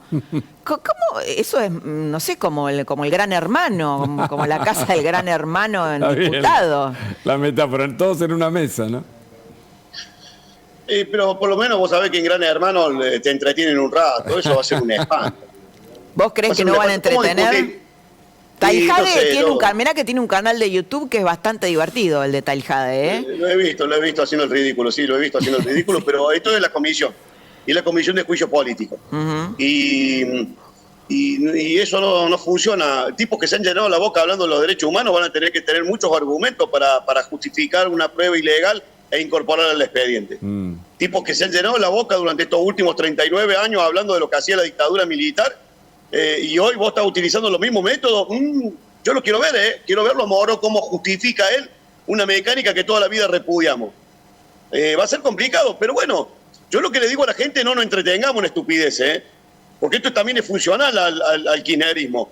Mientras la gente no tiene para comer, mientras la gente padece la inseguridad como nunca, mientras la pobreza y la marginalidad, mientras la inflación se sigue disparando, mientras la situación económica social de la gente no tiene parangón, donde la esperanza desaparece, nosotros vamos a terminar hablando de una situación que verdaderamente a la única que le interesa a Cristina Kirchner y a su alcahuete, que es el presidente de la Nación. Digo para que no nos entretengan, porque por ahí no pasan los problemas de la Argentina. Claro. Es un problema, obviamente, yo lo reitero, esto está claramente dirigido para la construcción del relato del núcleo duro. Ellos necesitan retroalimentarse con esta cuestión, pero puntualmente no va a pasar del dictamen de la comisión, pero nos van a tener entretenido un largo tiempo haciéndonos creer que esa es parte de la tarea que el Parlamento le debe a la sociedad, y estamos muy lejos de eso, la verdad estamos muy lejos. Ese Cámara de Diputados, en vez de estar discutiendo la ley de alquileres, van a estar discutiendo semejante estupidez. Laura, pero bueno, así estamos, Laura, la última, agradeciéndote el contacto. ¿Esto puede entrar, esta sesión extraordinaria, en la segunda quincena de enero? Sí, efectivamente, lo más probable es que todo el proceso arranque a partir de la tercera o cuarta semana de enero, es lo que me comentaron fuentes de la comisión. Se va a convocar a sesiones extraordinarias a partir de la segunda quincena, así que, digamos, sí, la tercera o cuarta semana de enero ya arrancaría la labor en la Comisión de Juicio Político, que recordemos está presidido por una oficialista, Carolina Gallar, de Entre Ríos, que en este caso, bueno, ella ha tomado partido por el presidente, ¿no? Claro. Ella, si bien tiene excelente relación con el gobernador de su provincia, Gustavo Bordet, pero... Y es la sobrina de Urribarri, Laura. Ella es la sobrina de Urribarri, que paradójicamente fue condenado por corrupción a 8 años, y ella quiere enjuiciar a una corte porque dice que tiene inhabilidad moral y defiende a muerte a su tío. Es un poquito loco, ¿no? Eso.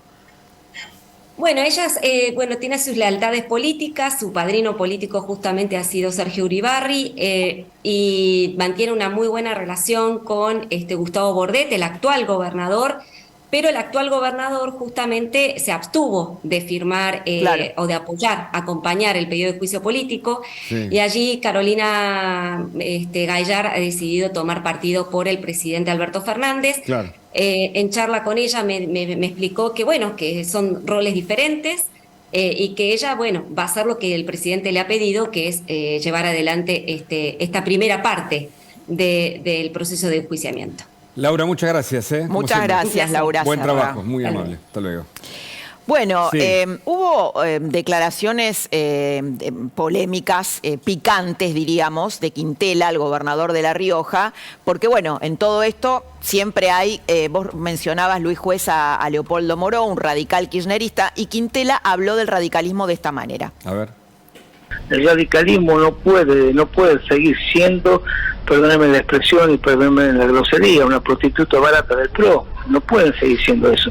Tiene que ser un partido fuerte, sólido, que compita con otros partidos fuertes y sólidos, como el Movimiento Nacional Justicialista, como hicimos siempre. Debatíamos, discutíamos, competíamos, pero dentro de un marco de una democracia real, no de una democracia ficticia como la que estamos viviendo ahora. ¿Juez? Lo conozco al gitano Quintela de la década de los 80. Los dos militábamos en la Juventud Peronista. Yo pensé que cuando creciera alguna neurona le iban a aparecer, pero claramente no, me equivoqué. No, una bestia. Fue el mismo tipo que dijo que no va a cumplir los fallos de la Corte y que claramente va a dar orden para que no se cumplan. Una bestia, una bestia. Y además usar esa figura, ¿no? Prostituta barata. Falta, bueno, claro, pero te lo describe. Fuera de tal época, cual es. ¿no? Fuera de época. No, sí, pero más te lo describe tal cual es, como si fuera un tema que uno no puede. Pido disculpas por la palabra que voy a utilizar. Primero es desconocer un partido. Yo no vengo del radicalismo. Pero la verdad que tratarlo de esta manera es faltarle el respeto a la historia. La verdad, una falta de respeto, de consideración absoluta. Porque en democracia te puede gustar o no lo que diga un partido u otro, puede estar a favor o en contra, lo que vos no podés ridiculizarlo de semejante manera. Pero bueno, el mismo Quintela que dijo que no va a cumplir ninguna sentencia y que va a dar orden que no se cumpla ninguna sentencia. ¿Te das cuenta de la calidad institucional del gobernador del que estamos hablando, ¿no es cierto? Sí. Digo, esto ya no es una apreciación opositora, pero te das cuenta de la calidad. Bueno, y de los jueces que esos toman son los pruebas. gobernadores que están en el interior de la Argentina y que muchos en Buenos Aires no conocen, ¿no? Ahora, ¿hasta dónde piensan llegar, Luis? Porque empezamos el año, estamos a 5 y ya parece que pasó un año realmente, ¿no? Con todas las acciones que está haciendo el gobierno. Va a ser así, Hugo. Va a ser así. Va a ser así. Los tipos no tienen nada para perder, vinieron por todo. Y van a ir por todo. Cristina tiene un problema con la Corte, entonces necesita ensuciarla lo más que pueda. Necesita desacreditarla lo más que pueda. En el relato, en la construcción, vuelvo a repetirte este concepto, ellos no le están hablando a Laura Di Marco, ni le están hablando a vos, Machiavelli, no me están hablando a mí, le están hablando a su núcleo duro. Que ellos consumen este elemento, lo necesitan para el discurso. Entonces, cuanto más puedan ensuciar, agraviar, ofender... Un insumo. Lo van a hacer, Y Luis, es un insumo básico. así como ellos necesitan, digo, Alberto Fernández necesita que Cristina lo bendiga si quiere la reelección. ¿Crees que está dispuesto incluso hasta romper el Estado de Derecho para ser el bendecido por Cristina? Alberto Fernández, que está haciendo todo esto para la mirada de ella. Pero no creo que lo haga pensando en que puede tener una reelección, solamente en una cabeza muy disparatada puede pensar que este hombre puede ser acreedor a otra cosa que no sea el día de mañana a tener que responder ante la justicia por la pésima calidad institucional en la que ha puesto la República. Creo que lo hace de chupamedia, ¿qué? ¿Viste? Porque ahí los chupamedias no tienen mucha racionalidad.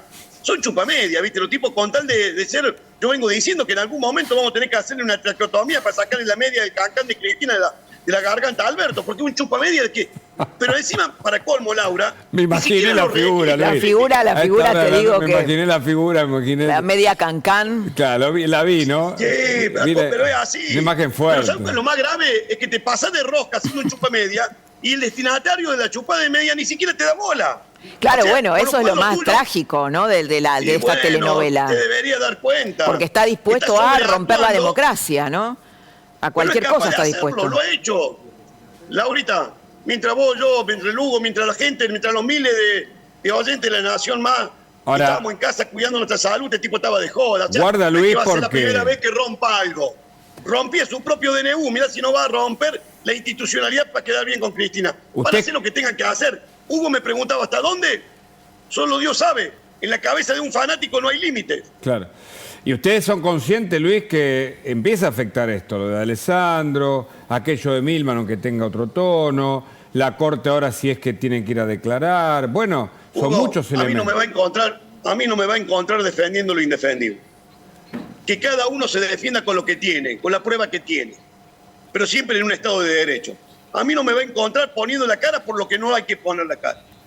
Yo no fui a pedirle ayuda a mi senador allá en el año 2009 que me dieron una mano para defenderme de una denuncia armada por la CIDE. Me defendí solo, sin privilegios, sin fuero, sin nada.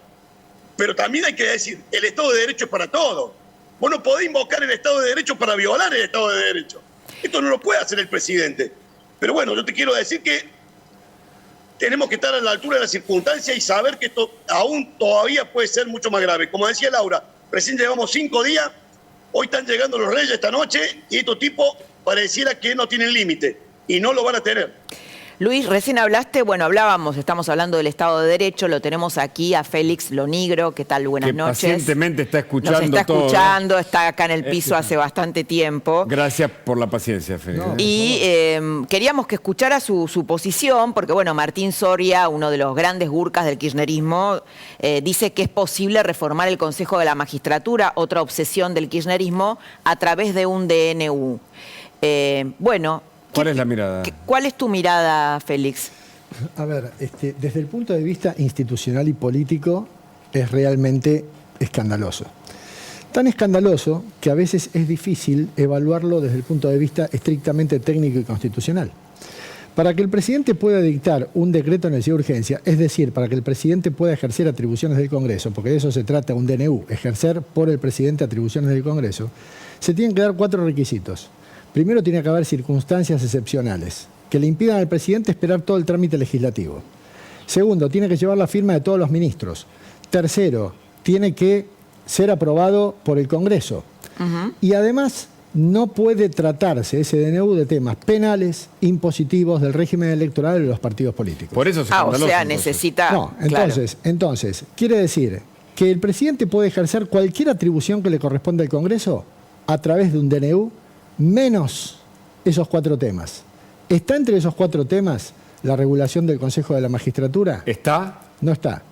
Entonces uno dice, bueno, entonces si no está, el presidente podría echar mano a regular el Consejo de la Magistratura a través de un DNU, aunque después lo tenga que aprobar el Congreso. La cuestión entonces es tan escandalosa que a veces, por más que desde el punto de vista constitucional, a pesar de que no se den las circunstancias excepcionales, pero eso es un requisito que evalúa el presidente. A ver, miren, ¿cuándo hay circunstancias excepcionales? Para el presidente, que vuelva a la selección de ganar un mundial, un feriado es una circunstancia excepcional, porque lo hizo por DNU. Para la Corte, una circunstancia excepcional es un tsunami, es una guerra. Esto decías Sapsay. Es una inundación, exactamente. Entonces, ¿hay circunstancias excepcionales? Lo que pasa es que si se utiliza el criterio de la Corte para evaluar si hay circunstancias excepcionales, ningún DNU hasta ahora de ningún presidente hubiera podido ser válido. Si se usa el criterio livianito de declarar un feriado por DNU, de ahí para adelante todos los DNU pueden ser válidos. Ahora, esto es un tema que para el gobierno puede generar una excepcionalidad tan grave porque tiene que funcionar el Consejo de la Magistratura y sin embargo, a pesar de que no está entre los temas prohibidos, lo que hay que decir es que se superaría una barrera intolerable desde el punto de vista institucional. Por eso es que lo escandaloso es que la Constitución Nacional en el año 94, una reforma que yo critico mucho, le haya permitido y le haya dado estas herramientas al presidente con requisitos tan endebles como el de simplemente considerar que hay una circunstancia excepcional. El tema no está expresamente prohibido, pero la circunstancia excepcional está, y esta es la gran cuestión a debatir para saber si esto es válido o no. Ahora, más allá de que el presidente crea que hay circunstancias excepcionales, es como que quisiera reformar la Constitución. Claro, claro. Por decreto. Bueno, me gustaría saber, Luis Juez, ¿qué pensás sobre esto? ¿Pueden llegar a hacer esto, esta reforma del Consejo de la Magistratura a través de un DNU? La reforma del 94 no fue una gran reforma. No fue una gran reforma. Bueno, coincidís con Félix. Sí, pero también el Consejo de la Magistratura es un órgano extrapoder.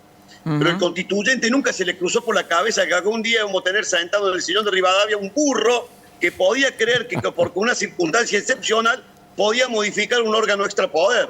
Porque la verdad hay que ser muy torpe para pensar que un presidente puede ir con un órgano al que confluyen los 3 poderes del Estado.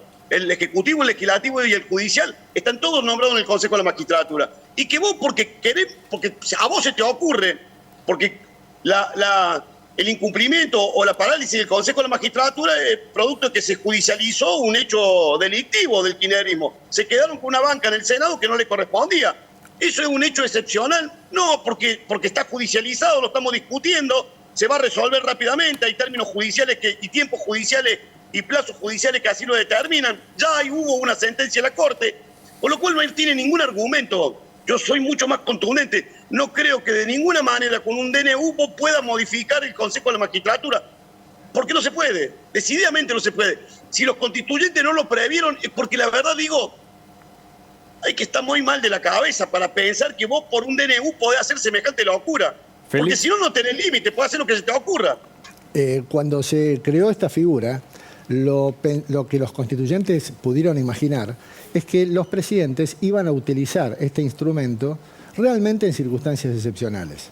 Tal vez les haya faltado definir un poco qué es, lo tuvo que hacer la Corte, y la Corte llegó al extremo de decir que una circunstancia excepcional es una inundación o una guerra que impida que, por ejemplo, juez pueda llegar al Congreso. Entonces, indudablemente, frente a esta falla de origen constitucional, a partir de ahí la práctica ha sido que cualquier cosa es circunstancia excepcional.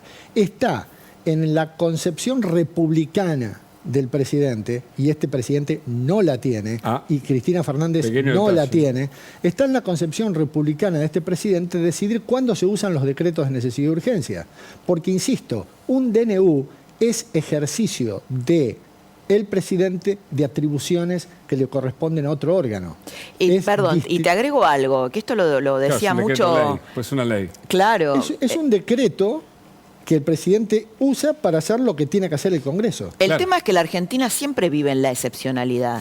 Este es el tema, ¿no? Y que esa excepcionalidad se usa de excusa para violar el Estado de Derecho. Siempre estamos en algún tipo de crisis. Pienso en lo económico de los ATN. Lo que hacen los ATN, los aportes del Estado Nacional, que Luis lo debe conocer muy bien, son para graves desequilibrios, catástrofes, así está determinado. Pero, a ver, y lo han usado para organizar carreras de motonáutica. Pero claro, por ejemplo eso, pero el uso de los ATN. Pero ya la coparticipación federal es un sistema de emergencia.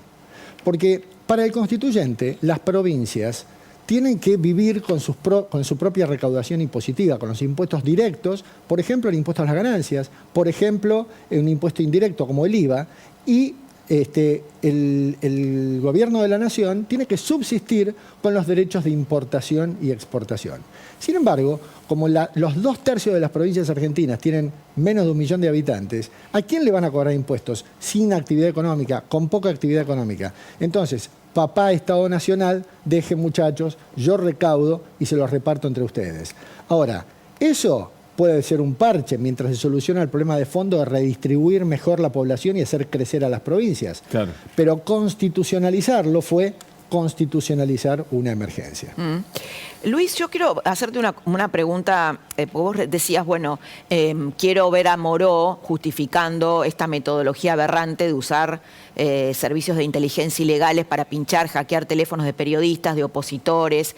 Y bueno, hay una denuncia en curso motorizada por Paula Oliveto, Juan Manuel López, Lilitos, que incrimina directamente, denuncia o quiere saber si César Milani y otro coronel que se llama Marcelo Granito forman parte de un aparato de inteligencia ilegal. Y te digo algo, Marcelo Granito formó parte del movimiento Cara Pintada y está muy cerca del Instituto Patria, fue el asistente de Milani. ¿Qué pensás de esta denuncia de Lilita Carrió, que además se han peleado hoy por Twitter? Y si esto es real, es muy grave. ¿Qué pensás sobre esto? Y el apellido lo condena, realmente Granito, realmente vos podés ponértelo, es incómodo. No podés. Muy incómodo. Sí, para la democracia es un Granito muy incómodo. Muy incómodo. A veces los apellidos tienen sentido, ¿viste? Sí, y yo, como estamos hablando de la corte, estás hablando con un juez, así que claro. Mira si tiene sentido. Es cierto. Te agarra un psicoanalista lacaniano y se hace un festival acá, ¿eh? ¿Vos viste el cartel en Formosa? El pueblo de Formosa que se llama Chorro. Del pueblo de Formosa, donde estaba Gilding Frank, que cambiaron el cartel. que se llama Chorro, el pueblo, bueno, es increíble. El Chorro no para de crecer. No, Chorro no para de crecer, está la foto de Gildo Sí, Infran. porque dice que está más alto, Gildo, dice que lo ven un poco más alto. ¿Y por entonces? eso no para de crecer. No, yo, la verdad que me resisto. Conociendo a Milani, que es de mi provincia, que es de Córdoba, que es de La Falda, que lo conocemos y lo conocemos muy bien, me tocó ser senador cuando a ese tipo le llegaron 3 ascensos en el medio de un año y medio. Yo digo, loco, ¿este tipo quién es? El general Patton, ¿cómo puede ascender tan rápido? Y he tenido problemas familiares, inclusive por parármele a Milani más de una oportunidad. No me quiere y claramente tiene motivo para no quererme porque le he dicho cosas que muchos no se han animado a decirle. La verdad que me quiero resistir a creer que en esta Argentina una parte del ejército hace inteligencia cuando está prohibida.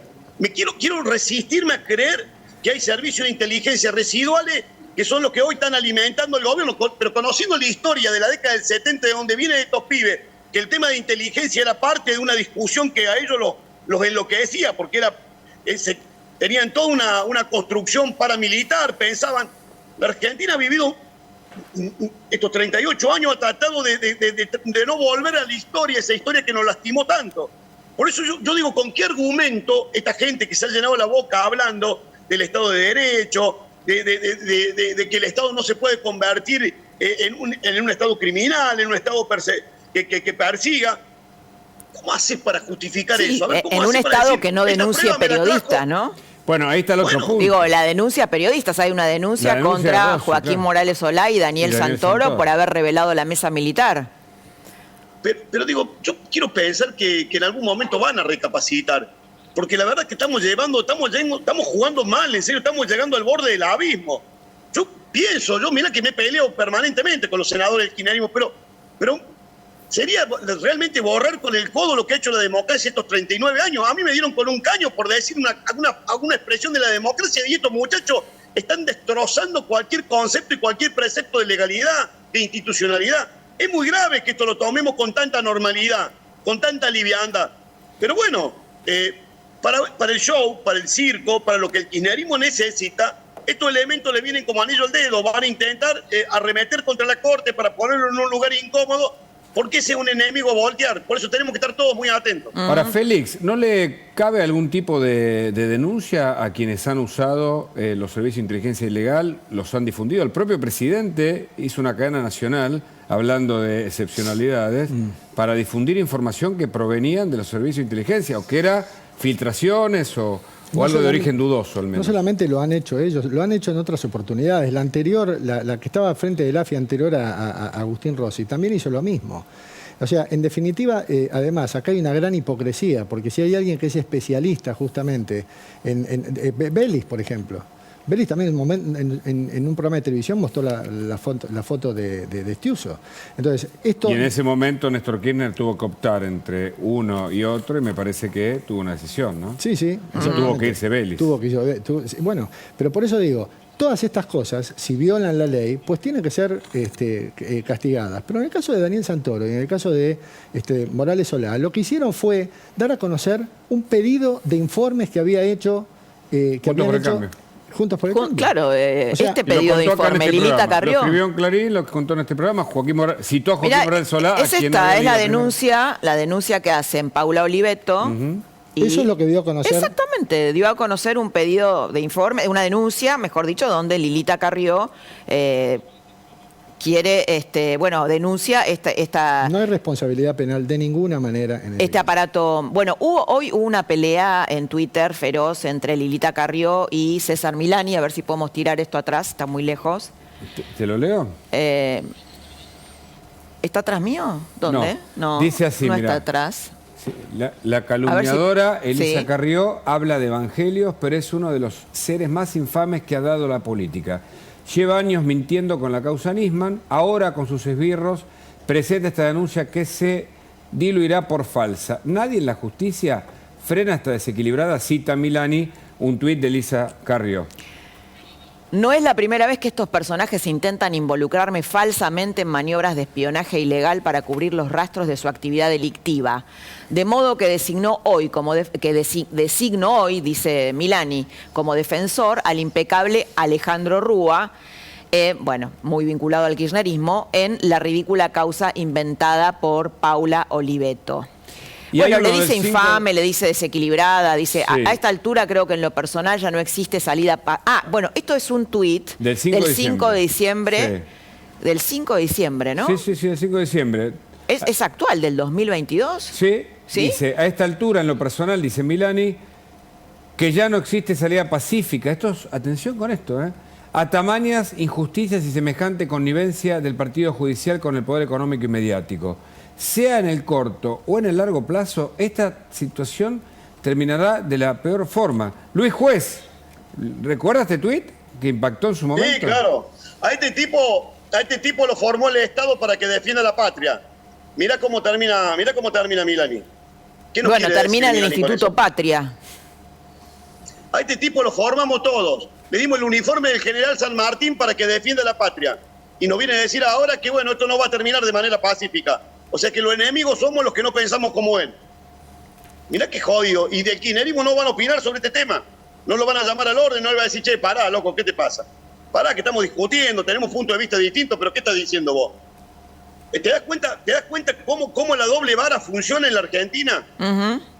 Entonces, ahora, me parece, Luis, que lo que dice Carrió, y lo que se cree en un sector de Juntos por el Cambio, es más grave. Es que Milani, esto es la hipótesis de ellos, ¿no? Milani, junto con este coronel Granito, armaron todo un operativo, una operación de inteligencia para darle forma a lo que Cristina piensa, ¿no?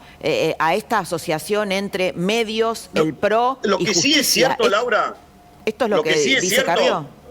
que en el gobierno de Cristina, Milani tenía una injerencia en el tema de la inteligencia que no existió en los últimos años de democracia.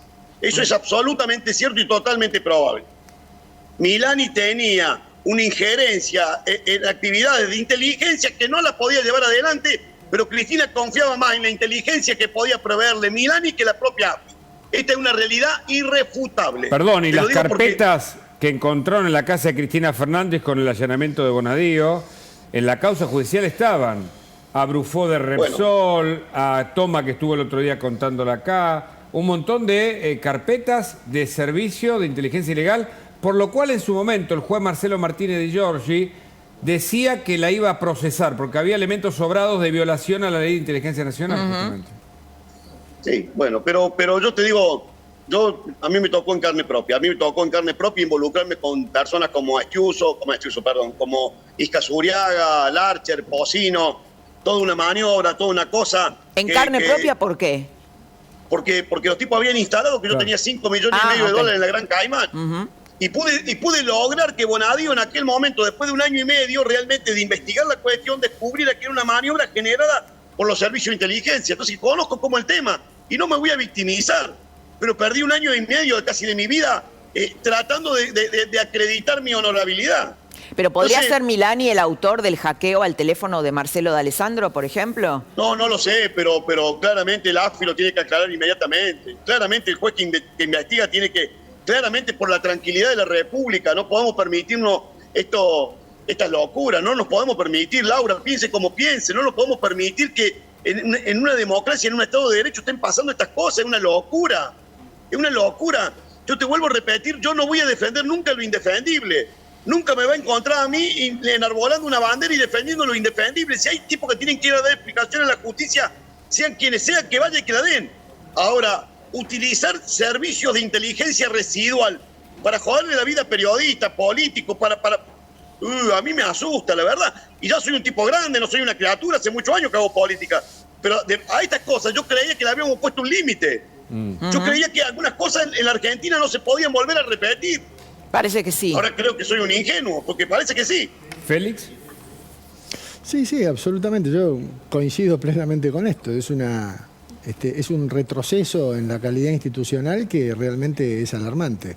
A veces el país atrasa institucionalmente por sus prácticas institucionales y a veces con prácticas delictivas como estas. El espionaje que ellos tanto criticaron de Macri, ¿no? Con el tema de Lara San Juan, y que insisten y dan con ese tema de Macri y el espionaje, eso es hipocresía, porque en realidad quienes han montado un fenomenal sistema de espionaje son justamente ellos. Que encima haya una pata militar en esto sería mucho más grave, y eso es lo que está por determinarse, y eso es lo que pidieron los legisladores, simplemente.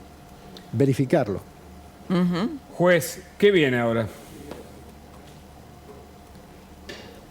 Mira, me resulta más fácil pegarle la quiniela en Córdoba que decirte que viene, porque en la cabeza de tu enfermo vos no sabes que viene.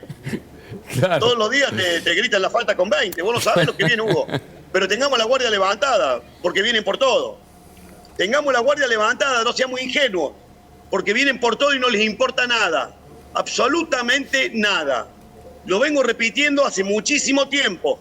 Los tipos van a embarrar absolutamente todo. No tienen nada para perder, porque no tienen honorabilidad, no tienen credibilidad, no tienen valor. Entonces van a ir por todo. Ojalá estemos a la altura de las circunstancias, ojalá la oposición entienda que es un momento terriblemente complejo y que por ahí las peleas estúpidas que muchas veces se expresan frente a semejantes enemigos, los nuestros son discusiones infantiles, pero vienen por todo, así que hay que estar atentos. Ahora, Luis, lo que se deduce de toda esta operación es que quedaron fuera de la cancha Marcelo D'Alessandro y Gerardo Milman. Bueno, también le han intervenido el teléfono a Diego Santilli. Es decir, han ido sobre los referentes de la seguridad de Juntos por el Cambio. ¿Te dice algo esto? Digo, porque Gerardo Milman también está involucrado, claro, o lo involucraron en el ataque a Cristina Kirchner y está en silencio. Un testigo que apareció. Un testigo que apareció en Casablanca. Era materia de investigación, Laura. Yo no voy a rogarme responsabilidad que tiene un magistrado que tiene que intervenir. Será materia de responsabilidad, de investigación. Habrá que ver esa connivencia muchas veces que funcionan. Seguramente podrá estar jugándole a alguno una mala pasada. Yo vuelvo a repetir. Es tan grave el tema que yo no asumo responsabilidad de representación profesional por hechos tan delicados, que cada uno aclare lo que tenga que aclarar en la justicia.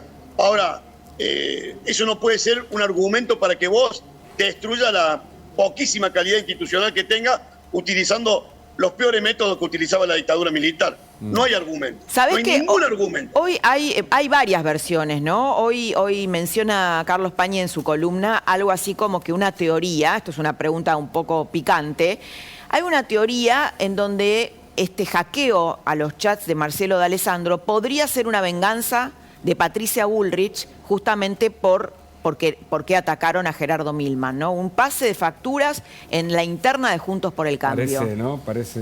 ¿Esto tiene asidero para vos? ¿Tiene sentido? Es una versión que echaron a circular también. No, yo no creo. La conozco a Patricia, lo conozco a Horacio, no creo. Tienen diferencias, van por lo mismo, disputan lo mismo, pero son gente honorable. En esa basura no van a entrar. Espero que no, creo que no. Si me equivoco te lo voy a decir así, con la misma firmeza. A mí no me busqué para tener definiciones cobardes. Claro. Yo creo que no. Yo creo que han lanzado... Creo sinceramente que no. Creo que no porque la verdad nosotros tenemos otros valores. Representamos otros valores. Por supuesto. Así que no creo que nosotros tengamos que recurrir a la mugre para poder invalidarnos. Aparte, cuando los temas nuestros siempre lo hemos resuelto democráticamente. Pero bueno, vuelvo a repetirte ese concepto que para mí es una bandera, ¿viste? Es tan grave el tema que requiere que rápidamente la justicia lo aclare.